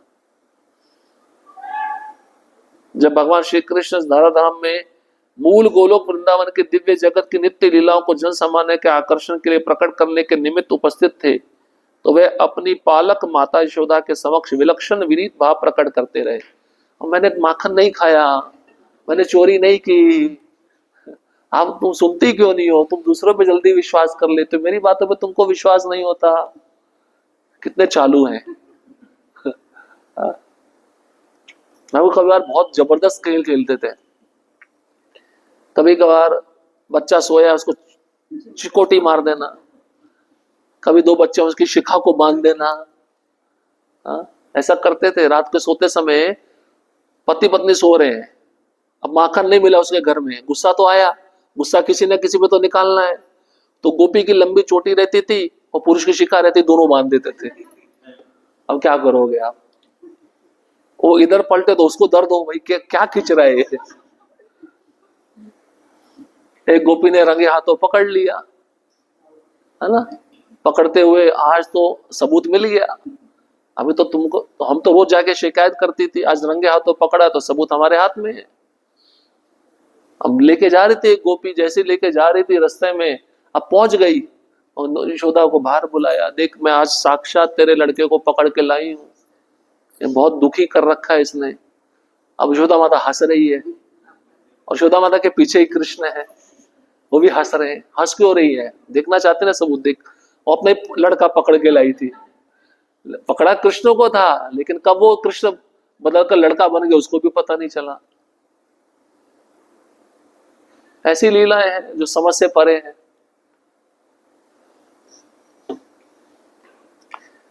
वे अपनी बालोचित क्रीड़ाओं से यशोदा माता द्वारा एकत्र करके रखे गए माखन की मटकी तोड़कर उसका सारा माखन बर्बाद कर देते थे। और उसे मित्रों तथा संगियों में, यहाँ तक कि वृंदावन के प्रसिद्ध बंदरों में भी बांट दिया करते थे, और वह सब भगवान की इस दानशीलता का लाभ उठाते थे। जब यशोदा यह देखती तो वह शुद्ध प्रेमवश इस दिव्य बालक को अपने दंड का दिखावा करती। वह रस्सी लेकर धमकाती कि वह उन्हें बांध देगी, जिस प्रकार के सामान्य घरों में किया जाता है। अभी नहीं किया जाता, पहले माताएं बांधती थी, अभी नहीं बांधती। माता यशोदा के हाथ में रस्सी देखकर भगवान अपना सिर नीचे करके सामान्य बालक की भांति रो पड़ते, और उनके अश्रुओं से उनकी सुंदर आंखों में लगा काजल धुलकर कपोलों पर ढुलक पड़ता। अब कभी कभार भगवान अपने गोलोक से भी लीला देख रहे हैं ना, और लक्ष्मी बोलती थी क्या चल रहा है, ये तो अभी बांध देगी आपको। तो लक्ष्मी माता भगवान की शक्तियों को कहती थी कोमलता से बांधना, आराम से बांधना, भगवान को दर्द ना हो। बड़ी हंसी आती है। ना देवी देवता भी लीला देखते थे, भगवान वैकुंठ में भी रहकर लक्ष्मी देखती थी, बड़ा आश्चर्य में पड़ जाती थी। ऐसा आस्वादन तो हमको भी मिला नहीं जो आस्वादन आप वृंदावन के दिव्य ब्रजवासियों को प्रदान कर रहे हैं। कुंती देवी ने भगवान के स्वरूप की पूजा की, क्योंकि वे उनकी परम स्थिति के प्रति सचेष्ट थी, जिनसे साक्षात भय भी भयभीत रहता है। वे भगवान अपनी माता से भयभीत हैं, क्योंकि माता उन्हें सामान्य तरीके से दंडित करना चाह रही थी। कुंती को भगवान की श्रेष्ठ स्थिति का पता था, लेकिन यशोदा को नहीं था। अतः यशोदा की स्थिति कुंती की स्थिति से श्रेष्ठ है, क्योंकि जिसको पता होता है भगवान है तो प्रणाम करता है ना, और रस चला जाता है। यशोदा को पता नहीं है भगवान है, यशोदा श्रेष्ठ है कुंती से।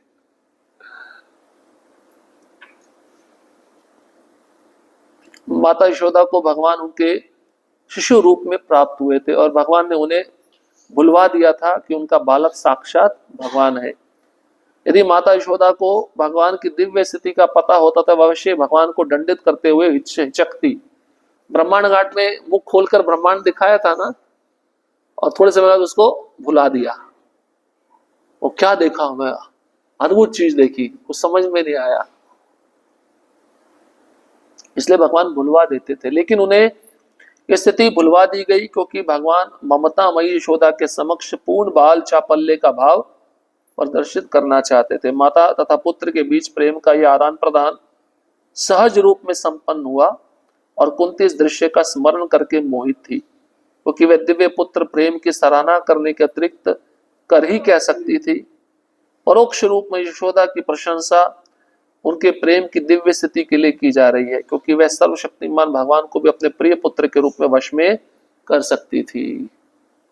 अब आप सोचिए, जिस भगवान के उदर में अनंत कोटि ब्रह्मांड है, उनको कोई बांध सकता है?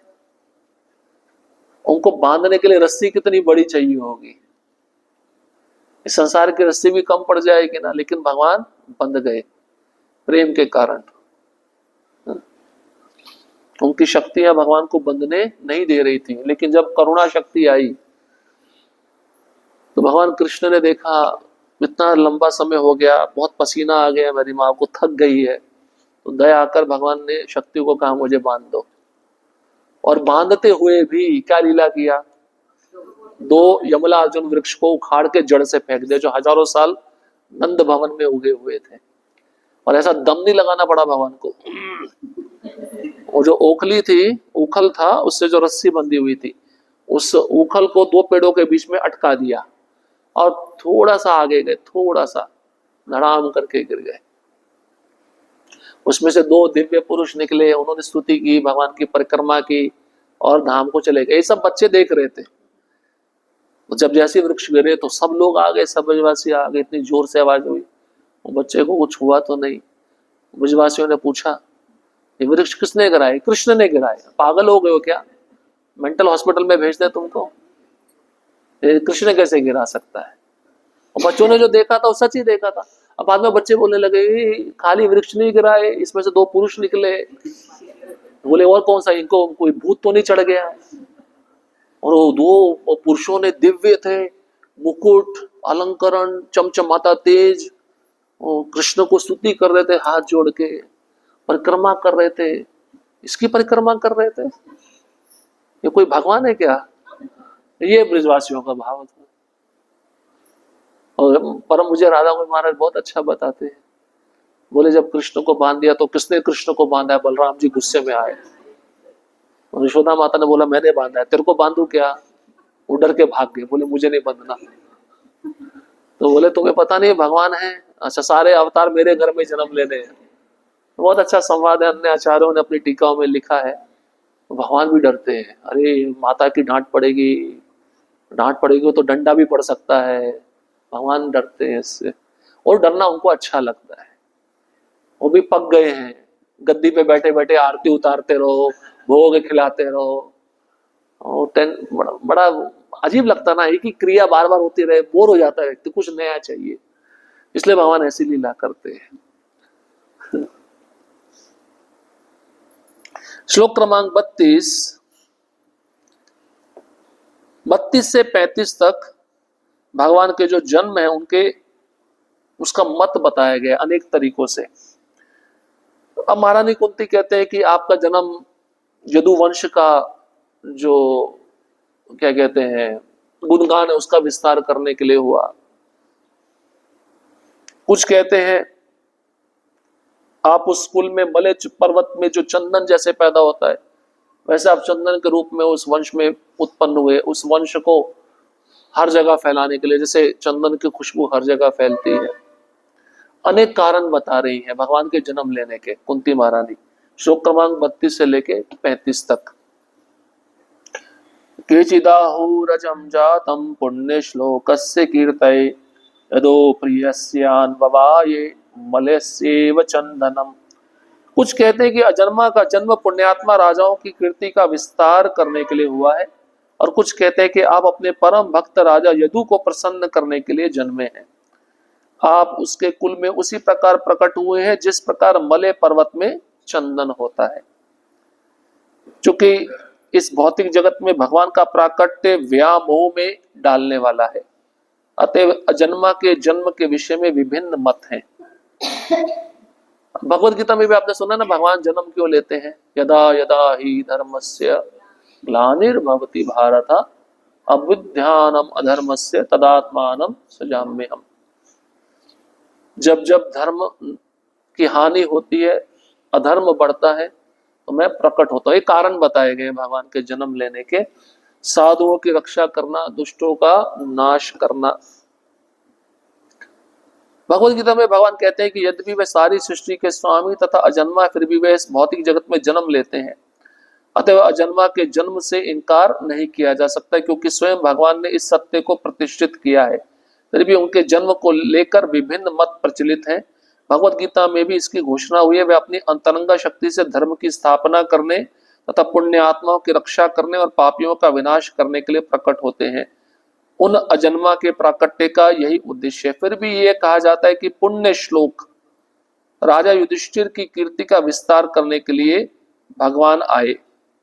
निश्चय ही भगवान श्री कृष्ण सारे विश्व के कल्याण हेतु पांडवों का राज्य स्थापित करना चाहते थे। जब संसार में पुण्यात्मा राजा शासन करता है तो लोग सुखी रहते हैं, जब राजा पापी होता तो लोग सुखी नहीं रहते।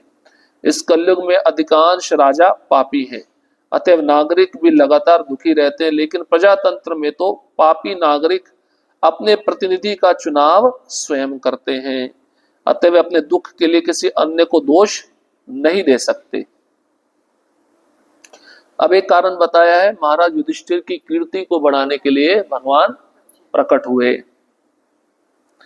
महाराज नल भी एक महान पुण्यात्मा राजा के रूप में विख्यात थे, लेकिन उनका भगवान कृष्ण से कोई वास्ता ना था। अतएव यहाँ पर कृष्ण द्वारा महिमा मंडित किए जाने में महाराज युधिष्ठिर से ही तात्पर्य है। राजा यदु के कुल में जन्म लेकर भगवान ने उनकी भी कीर्ति बढ़ाई थी। यद्यपि वे यादव, यदुवीर, यदुनंदन आदि के नाम से विख्यात हैं, फिर भी भगवान ऐसे ऋण से निर्लिप्त रहते हैं। वे उस चंदन के समान है जो मले पर्वत में उगता है। वृक्ष तो कहीं भी और सर्वत्र उगते हैं, लेकिन चंदन का वृक्ष विशेष रूप से मले पर्वत के क्षेत्र में उगता है, इसलिए चंदन तथा मले पर्वत का नाम परस्पर जुड़ा हुआ है। अतः निष्कर्ष यह निकलता है कि भगवान सूर्य के समान सदैव अजन्मा है, फिर भी वे उसी प्रकार प्रकट होते हैं जिस प्रकार सूर्य पूर्वी क्षितिज में उदय होता है। जिस प्रकार सूर्य कभी पूर्वी क्षितिज का ही बनकर नहीं रह जाता, उसी तरह भगवान किसी के पुत्र नहीं, अपितु वे समस्त वस्तुओं के पिता जनक हैं। तो भगवान के विभिन्न कारण बताए जा रहे हैं कि भगवान का जो जन्म है वो क्यों होता है, किस कारण से होता है। यहाँ पे दो चीजें बताई हैं, महाराज युधिष्ठिर के लिए और दूसरा महाराज यदु के लिए, है ना। यदुवंशी बोलते हैं ना।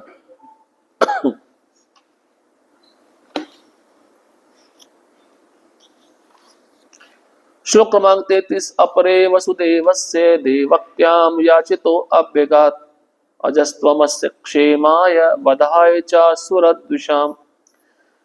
अन्य लोग कहते हैं कि चूंकि वसुदेव तथा देवकी दोनों ने आपके लिए प्रार्थना की थी। प्रश्नी सुतपा, पूर्व जन्म में इन्होंने बहुत भीषण तपस्या की थी, सूखे पत्ते खाए थे 10,000 सालों तक और कठिन तपस्या की थी। और जब भगवान प्रकट हुए तो क्या चाहिए, बोले आप हमारे पुत्र के रूप में प्रकट होइए। तो भगवान ने वो इच्छा पूरी की। एक कारण कुंती महारानी ये भी बता रही है, अतएव आप उनके पुत्र रूप में जन्मे हैं। निस्संदेह आप अजन्मा है, फिर भी आप देवताओं का कल्याण करने तथा उनसे ईर्ष्या करने वाले असुरों को मारने के लिए जन्म स्वीकार करते हैं।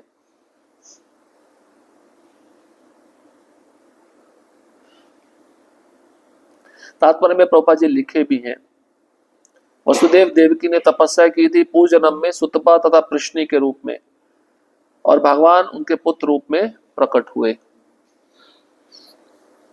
श्लोक क्रमांक 34। भारावताराण्यन्य भुवो नाम इवो दधौ सीदंत्या भूरि भारेण जातो हात्म भुवार्थिता। कुछ कहते हैं कि जब ये संसार भार से बोझिल समुद्री नाव की भांति अत्यधिक पीड़ित हो उठा तथा आपके पुत्र ब्रह्मा ने प्रार्थना की तो आप कष्ट का शमन करने के लिए अवतरित हुए हैं। सुने ना 10वें स्कंद में कथा आएगी, जब पृथ्वी पे पापी राजा बढ़ जाएंगे तो वह सभी राजा उस प्रजा को दुख देना शुरू करेंगे, तो सभी देवता भी परेशान हो जाएंगे। तो देवता ब्रह्मा जी को लेकर क्षीर सागर के तट पर जाकर प्रार्थना करते हैं। तो ब्रह्मा जी की प्रार्थना पर आप प्रकट हुए। जब ये पृथ्वी भार से बोझिल हो उठी,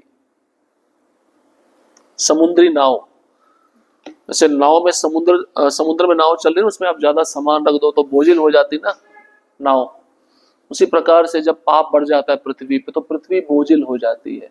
पाप कैसे बढ़ता है, झूठ बोलना। इसलिए माता पृथ्वी कहती है बड़े बड़े समुद्र बड़े बड़े पहाड़ मेरे को भार नहीं लगते, जो झूठा व्यक्ति होता है मेरे ऊपर सबसे बड़ा भार है। और कलयुग में कितना भार होगा सोचिए। तो ऐसे लोगों से बचने के लिए पृथ्वी माँ फिर देवताओं को साथ में लेकर ब्रह्मा जी की शरण में जाती है, और उस पृथ्वी का कष्ट शमन करने के लिए भगवान अवतरित होते हैं ब्रह्मा जी के प्रार्थना करने पर। ब्रह्मा जी के विषय में बता रहे हैं प्रभुपाद जी। ब्रह्मा जी कौन है, प्रथम जीव है सृष्टि के, और भगवान नारायण के प्रत्यक्ष पुत्र हैं। सबसे पहले काणोदकशाही विष्णु, जिनके रोम से ब्रह्मांड निकलते हैं, उनका विस्तारित स्वरूप गर्भोदकशाही विष्णु, जो भौतिक ब्रह्मांडों में प्रवेश करता है, जो ब्रह्मांड प्रकट हुए हैं। और इसके बाद में क्षीरोदकशाही विष्णु उन ब्रह्मांडों में जितने जीव हैं उन जीवों में परमात्मा रूप में प्रवेश करते हैं। विष्णु का नाम है पद्मनाभ। उनकी नाभि से क्या प्रकट हुआ, कमल। कमल को कहते हैं पद्म। शंख चक्र गदा पद्म, पद्मनाभ भगवान का एक नाम है। और ब्रह्मा को आत्मभू कहलाते हैं। आत्मभू मतलब जो माता लक्ष्मी से जन्म नहीं लिए, सीधा भगवान से जन्म लिए हैं। बाबा जी, लक्ष्मी जी नारायण के निकट उपस्थित थी और भगवान की सेवा में तन्मय थी, तो भी लक्ष्मी जी से संपर्क के बिना ही नारायण ने ब्रह्मा को उत्पन्न कर दिया। यही है भगवान की सर्वशक्ति मता। जो व्यक्ति मूर्खतावश नारायण को सामान्य जीवों के समान मानता है, उसे इससे शिक्षा ग्रहण करनी चाहिए। नारायण कोई सामान्य जीव नहीं है। आगे प्रभुपाद जी कहते हैं, भगवान की जो इंद्रियां हैं संपूर्ण शक्तियों से भरी हुई हैं। उदाहरण दे रहे हैं, संसार में जो मनुष्य मैथुन के द्वारा शिशु को जन्म देता है, लेकिन भगवान को इस प्रकार का कार्य करना नहीं पड़ता।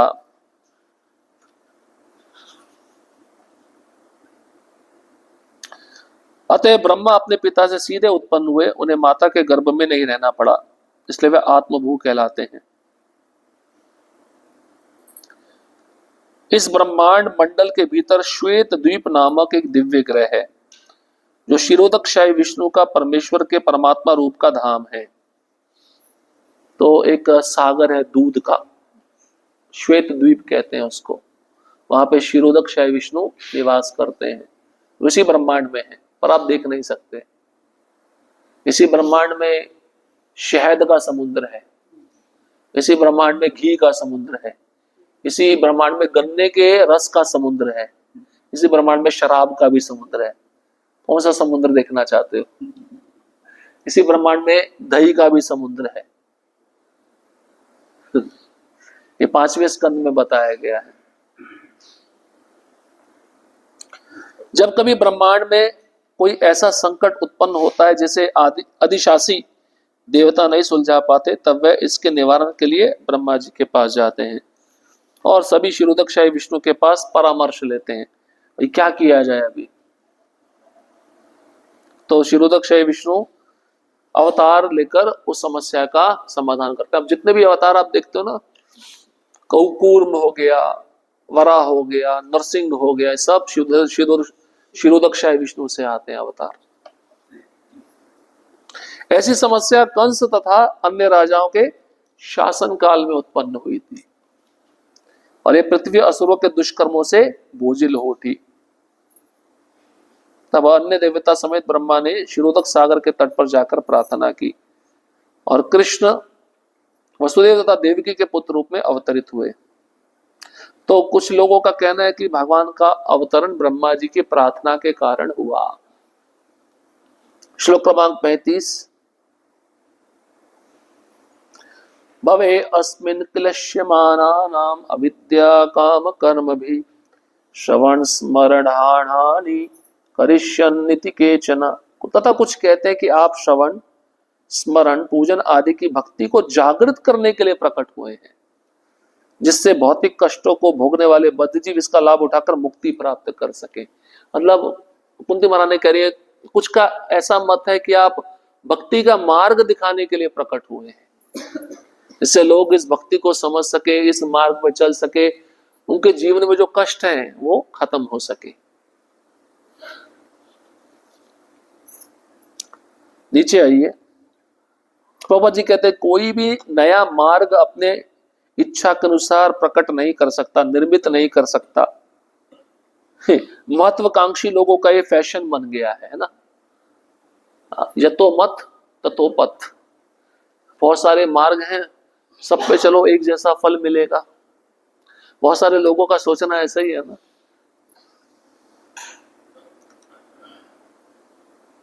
देखिए क्या लिखते हैं, वास्तविक धर्म पंथ ये है कि भगवान को परम सत्ता के रूप में स्वीकार करके स्वयं स्फूर्त मानकर प्रगाढ़ प्रेम में उनकी सेवा की जाए। जीव को तो सेवा करनी ही है, क्योंकि स्वभावतः वे इसी के लिए बना है। जीव का एकमात्र कार्य भगवान की सेवा करना है। लेकिन दुर्भाग्यवश जो मोहग्रस्त जीव है, अज्ञानवश भौतिक इच्छा के कारण इंद्रियों का दास बन जाता है। यही भौतिक इच्छा अविद्या या अज्ञान कहलाती है। और इसी इच्छा के कारण व्यक्ति क्या करता है, अनेक प्रकार की योजनाएं बनाता है, प्लानिंग बनाता है। तो भगवान की अध्यक्षता में जीव विभिन्न लोकों में विभिन्न प्रकार का शरीर प्राप्त करता है, जन्म मृत्यु के चक्र में फंसा रहता है, त्रिविध तापों से मुक्त नहीं हो पाता। यही प्रकृति का नियम है। भगवान ऐसे बद्ध जीवों पर जो कष्ट भोग रहे हैं बहुत कृपालु हैं, इसलिए वह भक्ति का मार्ग सिखाने के लिए प्रकट होते हैं। श्रवणम कीर्तनम विष्णु स्मरणम पाद सेवनम अर्चनम वंदनम दास्यम सख्यम आत्म निवेदनम। देखिए प्रभुपाद जी कितना सुंदर बता रहे हैं। जितनी 9 विधियां हैं भक्ति की, उसमें से किसी एक विधि को ग्रहण करने से, किसी एक, पूरी 9 करने की भी जरूरत नहीं है, एक विधि को ग्रहण करने से वह बद्धजीव अपने अविद्या के कर्मों के बंधन से छूट सकता है, भौतिक कष्टों से मुक्त हो सकता है। अब श्लोक क्रमांक 36 में जो भक्ति का वर्णन पहले वाले श्लोक में किया, वो जो भक्ति करता है उसकी क्या शक्ति है, उसके विषय में कुंती महारानी बता रही है। शृण्वन्ति गायन्ति गणन्ति अभीक्षणशः स्मरन्ति नन्दन्ति तवेहितं जना त एव पश्यन्ति चिरेण तावकं भव प्रवाहो परमं पदाम्बुजम्। हे कृष्ण, जो आपके दिव्य कार्यकलापों का निरंतर श्रवण कीर्तन तथा स्मरण करते हैं, दूसरों को ऐसा करते देखकर हर्षित होते हैं, मतलब जो कर रहा है उसको देखकर खुश हो रहे हैं, जो खुश हो रहा है वो कर नहीं रहा है लेकिन खुश हो रहा है, वे निश्चय ही आपके उन चरण कमलों का दर्शन करते हैं जो जन्म मृत्यु के पुनरागमन को रोकने वाले हैं। जो कर नहीं रहा है देखकर खुश हो रहा है, वो भी जन्म मृत्यु के चक्र से छूट जाएगा।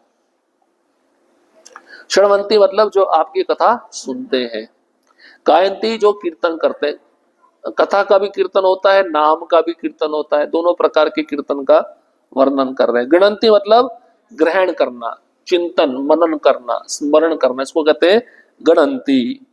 और एक विशेष बात है, अभीक्षणशः, निरंतर सतत 24 घंटा, नित्यम भागवत सेवा, वही चीज है, निरंतर करना पड़ेगा।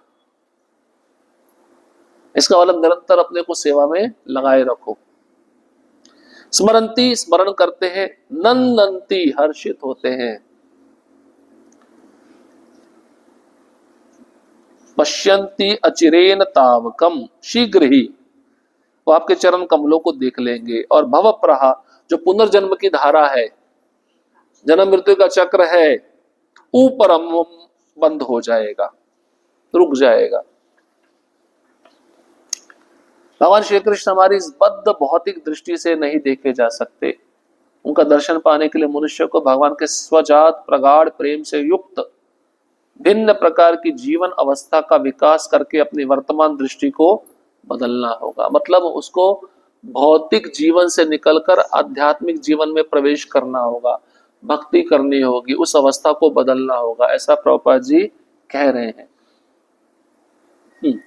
अब प्रभुपाद जी कहते श्री कृष्ण उस समय विद्यमान थे सशरीर। उनके कई लोग ऐसे थे जो उनको पूर्ण पुरुषोत्तम भगवान के रूप में नहीं देख सके। उसके उदाहरण दिए, रावण, हिरण्यकश्यपु, कंस, जरासंध, शिशुपाल जैसे भौतिकतावादी भौतिक संपत्ति अर्जित करके उच्च योग्यता धारी व्यक्ति बन गए थे, लेकिन वे भगवान की उपस्थिति को समझ पाने में असमर्थ थे। अतः भले ही भगवान हमारे नेत्रों के सामने उपस्थित क्यों ना हो, जब तक हमारे पास अपेक्षित दृष्टि नहीं होती तब तक उनको देख पाना असंभव है। किस अपेक्षित दृष्टि की बात कर रहे हैं प्रभुपाद जी?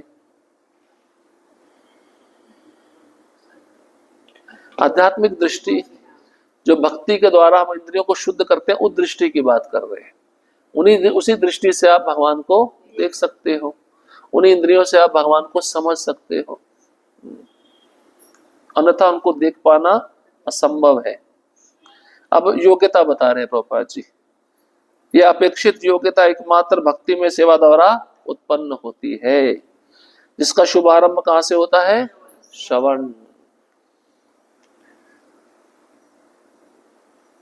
सामान्य लोग भगवत गीता लोकप्रिय ग्रंथ है, उसको सुनते हैं, गाते हैं, बारंबार पढ़ते हैं। कभी कभी ऐसा अनुभव होता है कि ऐसी भक्ति संपन्न करने वाला व्यक्ति भगवान का साक्षात दर्शन नहीं कर पाता। इसका कारण क्या है कि वह श्रवण नामक पहली विधि अत्यंत महत्वपूर्ण है। यदि श्रवण ठीक स्तोत्र से नहीं किया जाता तो भगवान का दर्शन नहीं होगा। आप चाहे कितनी भगवत गीता सुन लो या पढ़ लो। बहुत ही महत्वपूर्ण बात बता रहे हैं। मतलब परंपरागत जो आचार्य आते हैं, उन्हीं के द्वारा, उन्हीं के मुख से, उन्हीं के निर्देशन में हमें पढ़ना चाहिए, सुनना चाहिए।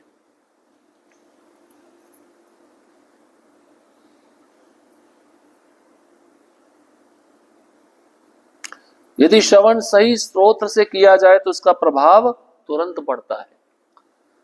सामान्यतः लोग अनधिकृत व्यक्तियों से श्रवण करते हैं। ऐसे अनधिकृत व्यक्ति शैक्षणिक योग्यताओं में भले ही प्रकांड विद्वान हो, किंतु उनके द्वारा भक्ति के सिद्धांतों का पालन न किए जाने के कारण उनसे श्रवण करना केवल समय का अपव्यय ही होगा।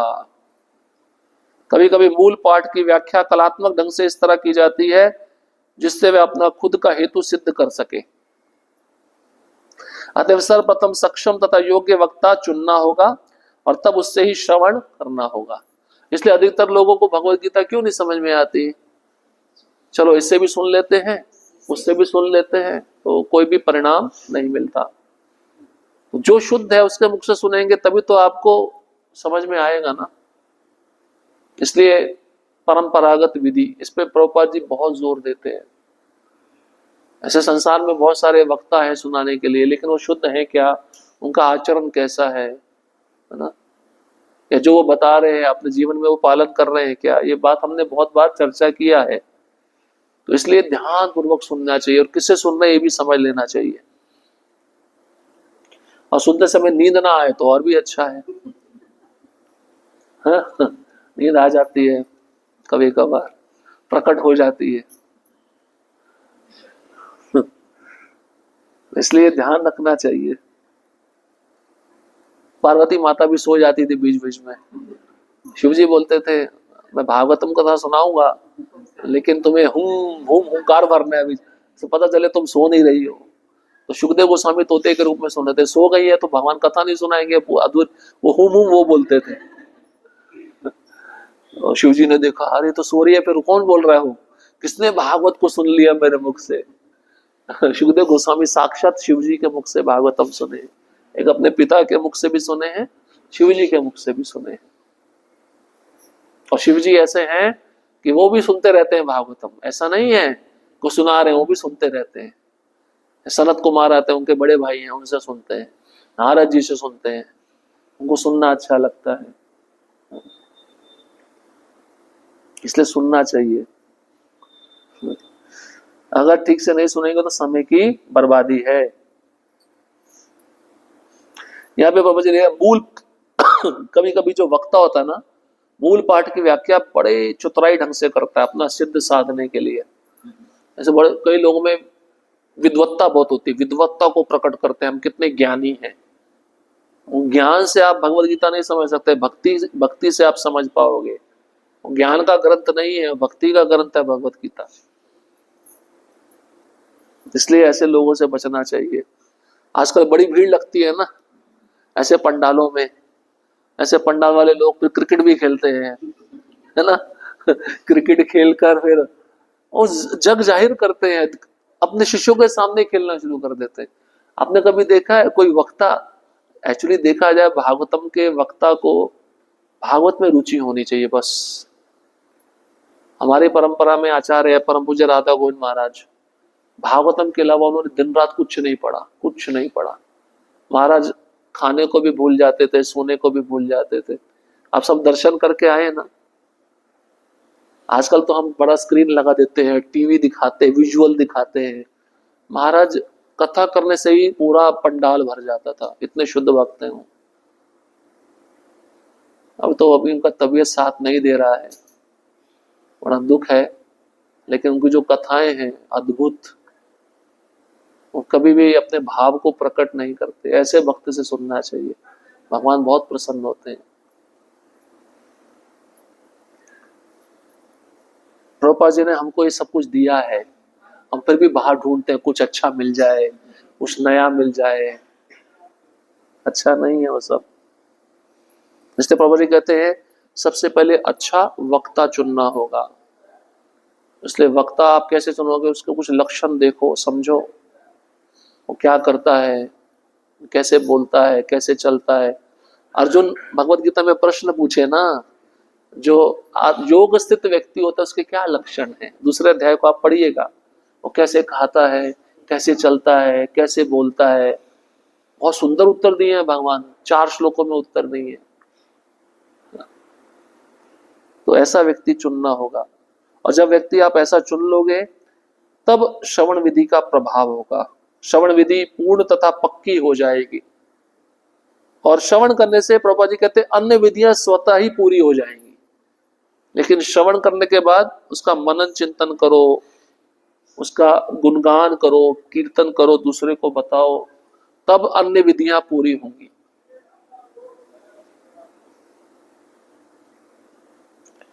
भगवान के अनेक दिव्य कार्यकलाप हैं और इनमें से हर एक से वांछित फल प्राप्त हो सकता है, बशर्ते कि श्रवण विधि परिपूर्ण हो। भागवत में भगवान के कार्यकलाप पांडवों के साथ उनके व्यवहार से प्रारंभ होते हैं। असुरों तथा अन्यों के साथ बर्ताव के संबंध में भी भगवान के अन्य अनेक लीलाएं हैं, और अन्य 10वें स्कंद में भी उनकी लीलाएं प्रिय गोपिकाओं के साथ हैं, द्वारका में उनकी अपनी पत्नियों के साथ हैं। तो प्रत्येक व्यवहार में भगवान का स्वभाव दिव्य रहता है, उसमें कोई अंतर नहीं है। लेकिन कभी कभी लोग अनधिकृत श्रवण करते समय गोपियों के साथ भगवान के व्यवहार में अधिक रुचि लेते हैं। अभी आपने देखा ना, एक वक्ता है, बड़ा प्रसिद्ध है, उनकी अभी भी विवाह हुआ है। हाँ।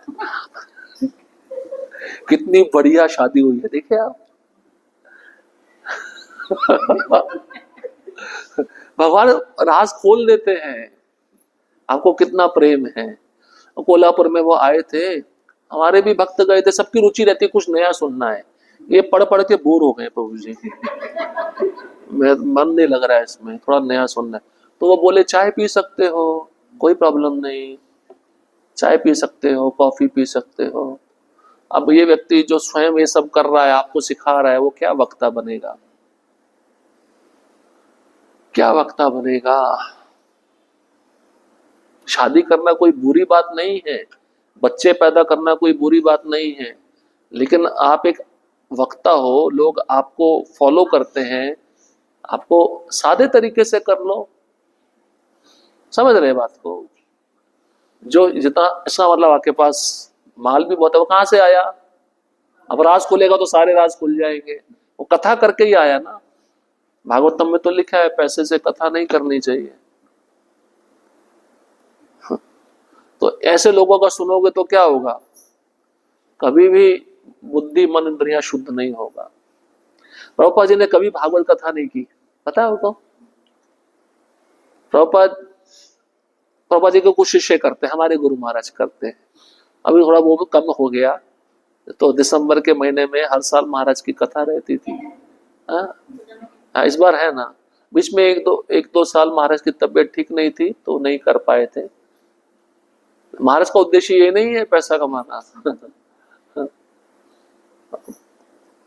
इसलिए वक्ता बहुत ध्यानपूर्वक सुनना चाहिए। अब प्रभा जी बता रहे, जब आप अनधिकृत वक्ता से सुनोगे, सबसे पहले वो दशम स्कंद पे जाएगा, रासलीला। आपको पता है राधा कुंज महाराज कभी भी रासलीला को स्पर्श नहीं किया, उनका एक भी लेक्चर नहीं है रासलीला के ऊपर। ये होता है ऑथराइज्ड भक्त। वो अपने को क्या समझता है, मैं योग्य नहीं उसके, जबकि योग्य है वो बताने के लिए, लेकिन वो अपने को अयोग्य समझता है, क्योंकि वो अपने गुरु को फॉलो कर रहा है ना। प्रभुपाद जी कभी रासलीला पे बोले नहीं है। हमारे परंपरा में आचार्य देख लो, अभी इस्कॉन में कोई भी रासलीला पे विषय नहीं उठाया आज तक। वो प्रभुपाद जी को फॉलो कर रहे हैं। ये होता है परंपरा अनुगत। इसलिए सुनने से ही हम तय करते हैं कि हम किसको फॉलो करेंगे, किसको किसके पास जाएंगे। अब उसमें से एक है जिसके पंडाल में बहुत सारे लोग इकट्ठे होते हैं, उससे एक प्रश्न पूछा। कई लोग शिव जी की पूजा करते हैं, कई लोग दुर्गा की पूजा करते हैं, कई लोग विष्णु की पूजा करते हैं, तो सारी खिचड़ी पकी है, इसको कैसे समझे? बोले सब भगवान है, सबकी आप पूजा कर सकते हो। अब वो व्यक्ति ऐसा बोल रहा है जिसके पंडाल में करोड़ों लोग बैठे हैं, गलत मत चला गया ना, उससे लोग वही करेंगे। हाँ, वो प्रभुपाद जी का स्तुति किया, प्रभुपाद जी के संस्था का स्तुति किया, प्रभुपाद जी ने जो कार्य किया उसका स्तुति किया, अच्छा है, लेकिन आप शास्त्र का सिद्धांत तो ठीक से बताओ ना, उसको आप गलत रूप में क्यों व्याख्या कर रहे हो? एक है लंबे लंबे बाल वाला, वक्ता को कभी लंबे बाल रखने चाहिए कृष्ण की तरह? सबको नाम पता है, सब सुनते हो लगता है। वो अलग अलग अभिषेक करता है देवी देवताओं के, ऐसा क्या चल रहा है सब? इसलिए कलयुग में ऐसा शुद्ध भक्त ढूंढ पाना बड़ा कठिन है। सौभाग्य से मिल जाए तो आपकी किस्मत है।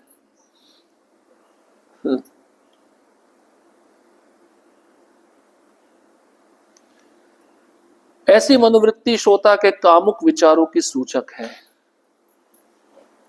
अगर वक्ता रास लीला का विषय लेता है और श्रोता बड़े शौक से सुन रहा है तो श्रोता के मन में कामुक विचार है, और ये बहुत भीषण भयावह स्थिति है। ये सुनकर उसकी कामुकता और बढ़ जाएगी, बीमारी कम नहीं होगी, बीमारी बढ़ जाएगी, क्योंकि सही स्रोत से सुन नहीं रहा। और उसका अधिकार है क्या सुनने का? नहीं है सुनने का अधिकार। पहले आप भगवान के स्वरूप को समझो, उनके ऐश्वर्य को समझो, तब आप इन लीलाओं में प्रवेश कर सकते हो। अतएव भगवान की क्रीड़ाओं का प्रामाणिक वक्ता कभी भी ऐसी बातें सुनाने में उलझता नहीं है। वो कभी रासलीला को स्पर्श नहीं करता। अब कई लोग मेरे से पूछते हैं, वो एक वृंदावन में बाबा जी रहते हैं, राधा राधा बोलते हैं, राधा राधा बोले तो अच्छा है ना, अब उनको कैसे समझाया जाए? चैतन्य महाप्रभु कौन है? स्वयं राधा रानी है ना, तो राधा रानी का भाव ही है ना। जब वो महामंत्र दिए तो हमारे मंत्र में भी राधा रानी है, पर वो छिपी हुई है, आवृत है, ढकी हुई है। वेद भी उसका नाम नहीं गाते, भागवतम में कहीं नाम नहीं है। कैसे समझाया जाए लोगों को? बड़ा कठिन है। अब उनके संप्रदाय में भी बहुत सारी चीजें, तुलसी को ना मानना, कंठी माला ना पहनना, एकादशी व्रत ना रखना, ये तो सब शास्त्रों में दिया गया है। फिर आप गलत संप्रदाय में जा रहे हो। समझ रहे हैं बात को? तो आप कहाँ जाओगे भैया? कौन आपको राह दिखाने वाला है? स्वयं श्रीमती राधा रानी एकादशी का व्रत रखती है। क्यों? क्योंकि एकादशी का व्रत कृष्ण को प्रसन्न करता है। तो राधा रानी का हर क्रियाकलाप कृष्ण को प्रसन्न करने के लिए है। बड़ा कठिन है समझना, लेकिन मनुष्य को चाहिए कि भगवान के विषय में प्रारंभ से ही श्रीमद् भागवत का या अन्य शास्त्रों से श्रवण करे। तो पहले स्कंद से सुनना शुरू करना चाहिए। दर्शन कहाँ से शुरू करना चाहिए? चरणों से। आज सुबह बताया, आज शुरुआत में बताया। इससे श्रोता को उत्तरोत्तर पूर्णता प्राप्त करने में सहायता मिलेगी।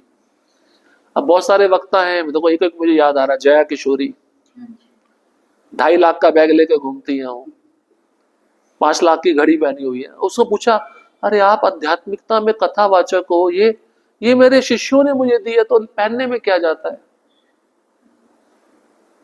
ऐसे लोगों से आप सुनोगे क्या लाभ प्राप्त करोगे?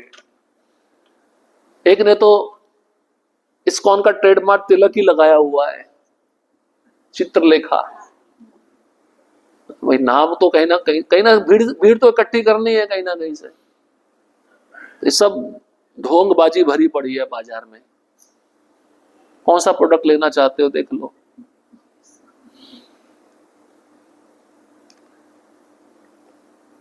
अतएव किसी को यह नहीं सोचना चाहिए कि गोपियों के साथ भगवान का व्यवहार पांडवों के साथ उनके व्यवहार से कम महत्वपूर्ण है। हमें सदा स्मरण में रखना चाहिए कि भगवान सदैव समस्त संसारी आसक्ति से परे रहने वाले हैं। उपयुक्त समस्त आचरणों में वे ही नायक है, और उनके विषय में या उनके भक्तों या उनके प्रति योद्धाओं के विषय में श्रवण करना आध्यात्मिक जीवन के लिए अनुकूल है। ऐसा कहा जाता है कि सारे वेद पुराण इत्यादि भगवान से हमारे विसरे हुए संबंधों को पुनर्जीवित करने के लिए है।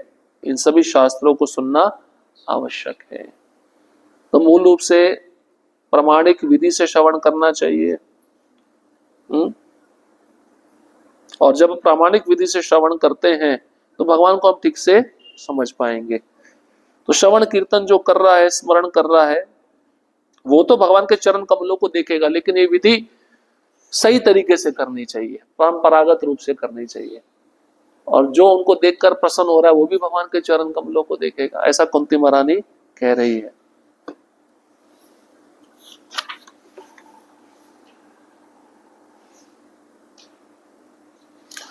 एक श्लोक और लेंगे, श्लोक क्रमांक 37। अब कुंती महारानी पूरा आश्रय चाहती है। मैं आप पे निर्भर रहना चाहती हूँ, मुझे आपका आश्रय चाहिए। अप्यदनस्त्वं स्वकृते हित प्रभो जिहाससि स्वेत् सुहृदो अनुजीविना येषां न चान्यत् भवता पदाम्बुजा परायणम राजसुयोजिता हंसाम। हे मेरे प्रभु, आपने सारे कर्तव्य स्वयं पूरे कर दिए हैं। आज जब हम आपकी कृपा पर पूरी तरह आश्रित हैं और जब हमारा और कोई रक्षक नहीं है और जब सारे राजा हमसे शत्रुता किए हुए हैं, तो क्या आप हमें छोड़कर चले जाएंगे? क्या कहती है कुंती महारानी? कह रही है आपने हमें सब प्रकार से रक्षित किया, आपने हमारे सब काम पूरे किए, अभी आप हमको छोड़ के जा रहे हैं, तो अभी हम ज्यादा मुश्किल परिस्थिति में, अभी भी हमारे शत्रु बने हुए हैं, तो इस परिस्थिति में आप हमें छोड़ के चले जाएंगे क्या? वो चाहते रुक जाए, इसलिए ऐसा बोल रही है, हमें छोड़ के मत जाइए, अब हमारा आपके अलावा और कोई रक्षक नहीं है, हम आपकी कृपा पर पूरी तरह आश्रित हैं।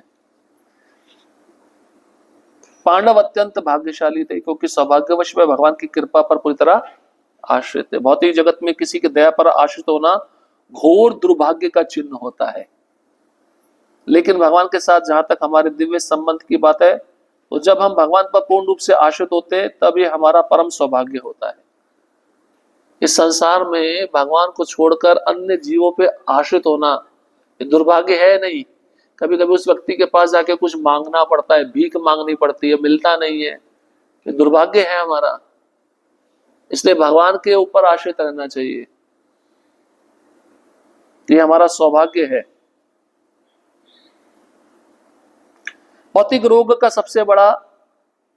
रोग का कारण सबसे सर्वथा स्वतंत्र बनने का विचार है।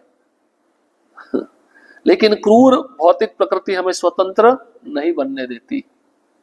प्रभा जी कहते सबसे बड़ी बीमारी क्या है? मैं स्वतंत्र बनना चाहता हूं, अपने मन की इच्छा से चलना चाहता हूं, लेकिन प्रकृति आपको आपके मन से चलने नहीं देती। वो क्या आप कभी कभार देखे होंगे, प्लान बनाते होंगे, योजना विफल हो जाती है, इसका मतलब हम स्वतंत्र नहीं है। प्रकृति के कठोर नियमों से स्वतंत्र होने के मिथ्या प्रयास को प्रयोगात्मक ज्ञान की भौतिक उन्नति माना जाता है। प्रकृति के नियमों से स्वतंत्र बनने के इस मिथ्या प्रयास के फलस्वरूप सारा ही भौतिक जगत गतिशील है।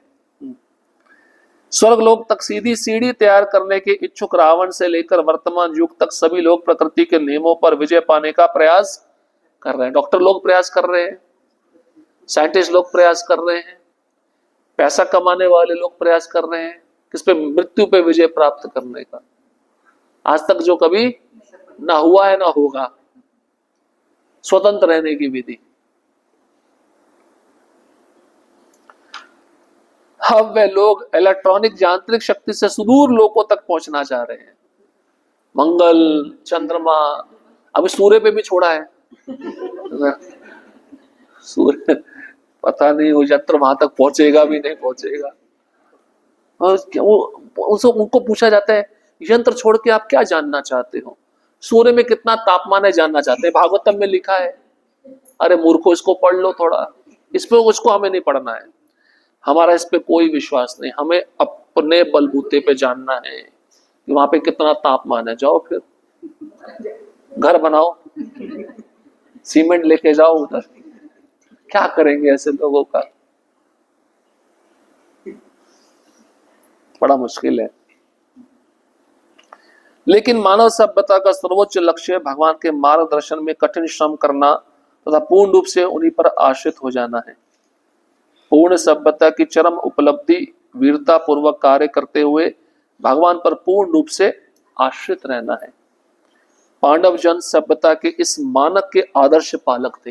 देखिए, किसी भी परिस्थिति में पांडवों ने भगवान का आश्रय नहीं छोड़ा, चाहे अज्ञातवास हो, चाहे वनवास हो, चाहे उनको मारने का प्रयत्न किया जा रहा हो, किसी भी परिस्थिति में वो कृष्ण को भूलते नहीं थे। यही सीखना है हमको। निस्संदेह वे भगवान श्री कृष्ण की सदिच्छा पर पूर्ण रूप से आश्रित थे, लेकिन वे भगवान पर आश्रित रहने वाले आलसी परजीवियों जैसे ना थे। अब ये भगवान करेंगे, हमें करने का कोई जरूरत नहीं है। गुरु जी 16 माला कर लेंगे, हमें करने का जरूरत नहीं है। अपना प्रयास भी होना चाहिए ना। तो पांडव ऐसे आलसी नहीं थे, हम आश्रित हैं तो भगवान सब कुछ देख लेंगे, ऐसे नहीं। वे सभी व्यक्तिगत आचरण तथा भौतिक कार्यों में परम योग्य थे, तो भी वह भगवान के कृपाकांक्षी थे, क्योंकि वे जानते थे कि प्रत्येक जीव अपनी स्वाभाविक स्थिति के कारण आश्रित है। किसी न किसी को किसी का आश्रय चाहिए होता है ना। बच्चों को माँ का आश्रय चाहिए, माँ को अपने पति का आश्रय चाहिए, है ना। अब कोई वृद्ध स्त्री है, उसके पति नहीं है तो उसको अपने पुत्रों का आश्रय चाहिए, है ना। जो सरकार में लोग काम कर रहे हैं उसको मंत्रियों का आश्रय चाहिए, मंत्रियों को मुख्यमंत्री का आश्रय चाहिए, है ना। वो उसका पंत प्रधान का आश्रय चाहिए, राष्ट्रपति का आश्रय चाहिए। सबका कोई ना कोई आश्रय है ना। ऐसा तो कोई नहीं कह सकता कि मैं स्वतंत्र हूं, मुझे किसी आश्रय की जरूरत नहीं। ऐसा तो केवल कृष्ण ही कह सकते हैं। ये स्वाभाविक स्थिति है जीव की, दूसरे पे आश्रित रहना। अतएव जीवन की पूर्णता इसी में है कि भौतिक जगत में झूठे ही स्वतंत्र होने के बजाय परमेश्वर की इच्छा पर आश्रित रहा जाए। जो लोग झूठे ही भगवान से स्वतंत्र रहना चाहते हैं वे अनाथ कहलाते हैं, जिसका अर्थ है कि उनका कोई संरक्षक नहीं है। किंतु जो भगवत इच्छा पर पूरी तरह से आश्रित रहते हैं वे सनाथ हैं, मतलब उनके माता पिता हैं, भगवान है, अर्थात उनका कोई संरक्षक है। जैसे प्रभा जी कुत्ते का उदाहरण देते हैं पट्टा है गले में तो ये कोई इसका मालिक है, इसका संरक्षक है, और गले में नहीं तो म्युनिसिपालिटी वाली गाड़ी आती उठा के ले जाती है, उसका कोई आश्रित आश्रय नहीं है इसका। फिर कंठी माला पहनकर पट्टा बना लेना चाहिए।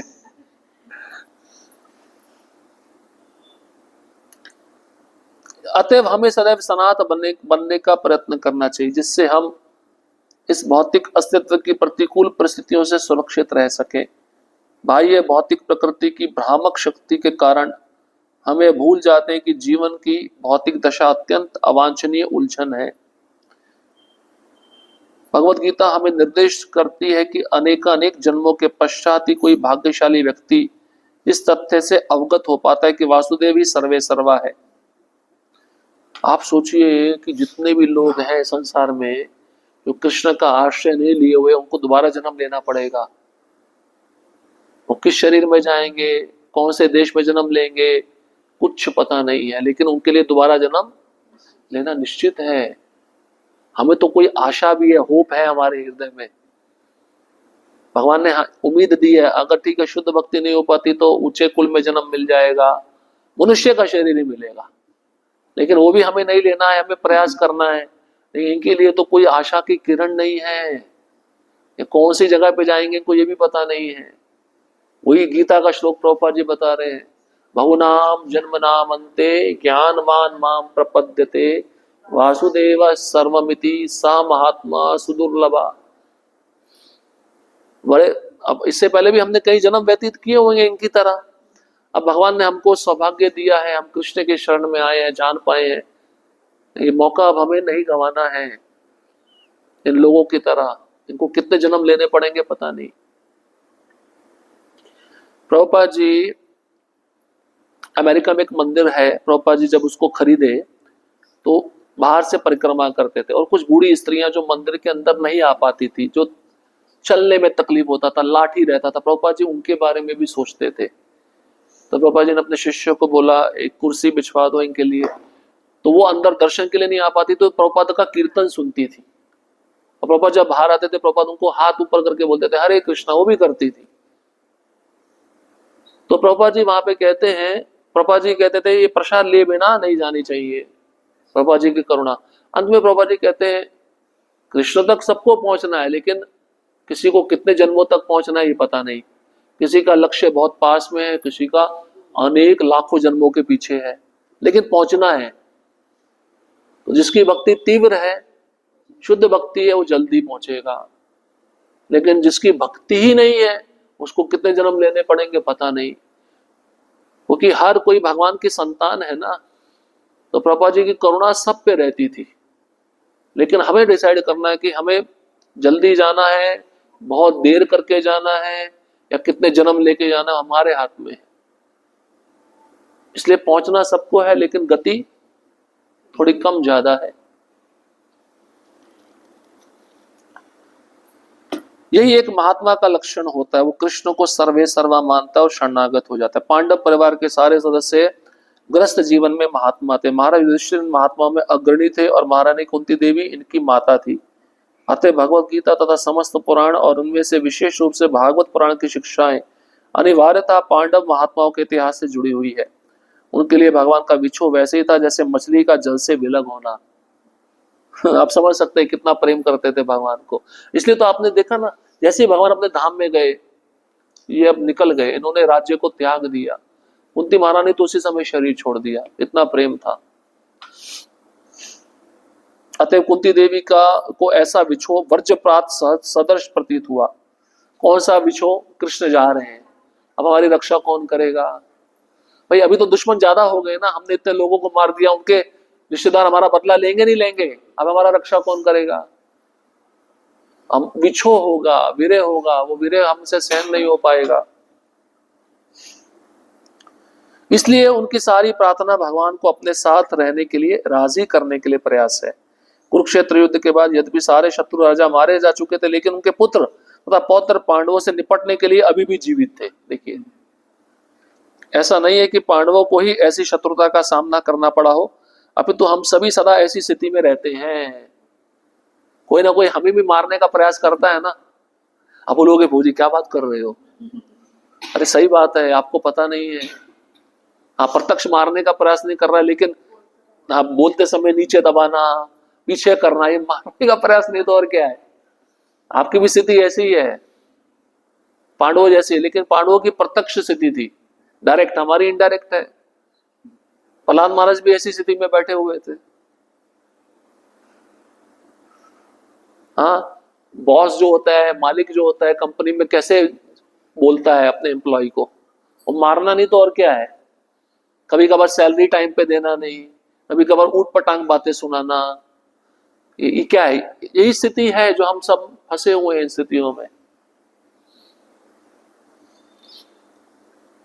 अतएव जीने के लिए सर्वोत्तम विधि यही है कि भगवत इच्छा पर आश्रित रहा जाए और संसार की सभी आपदाओं से पार पाया जाए। तो भगवान पे आश्रित रहकर अपनी भक्ति में सेवा करो और भगवान की इच्छा के अनुसार जो मिलता है उसमें संतुष्ट रहो। कहने का तात्पर्य ये। तो कुंती महारानी कहती हैं, आप मत जाइए छोड़ के, आप हमारे रक्षा करिए, हम आप पे आश्रित हैं, आप चले जाएंगे तो हम पे कृपा कौन करेगा, ऐसा हमारा भाव होना चाहिए। तो थोड़े बहुत श्लोक रह गए हैं कुंती महारानी के, उसको अगले सोमवार को पढ़कर संपूर्ण करेंगे। हरे कृष्णा कृष्णा कृष्णा हरे हरे, हरे राम राम राम हरे हरे। किसी का कोई प्रश्न है?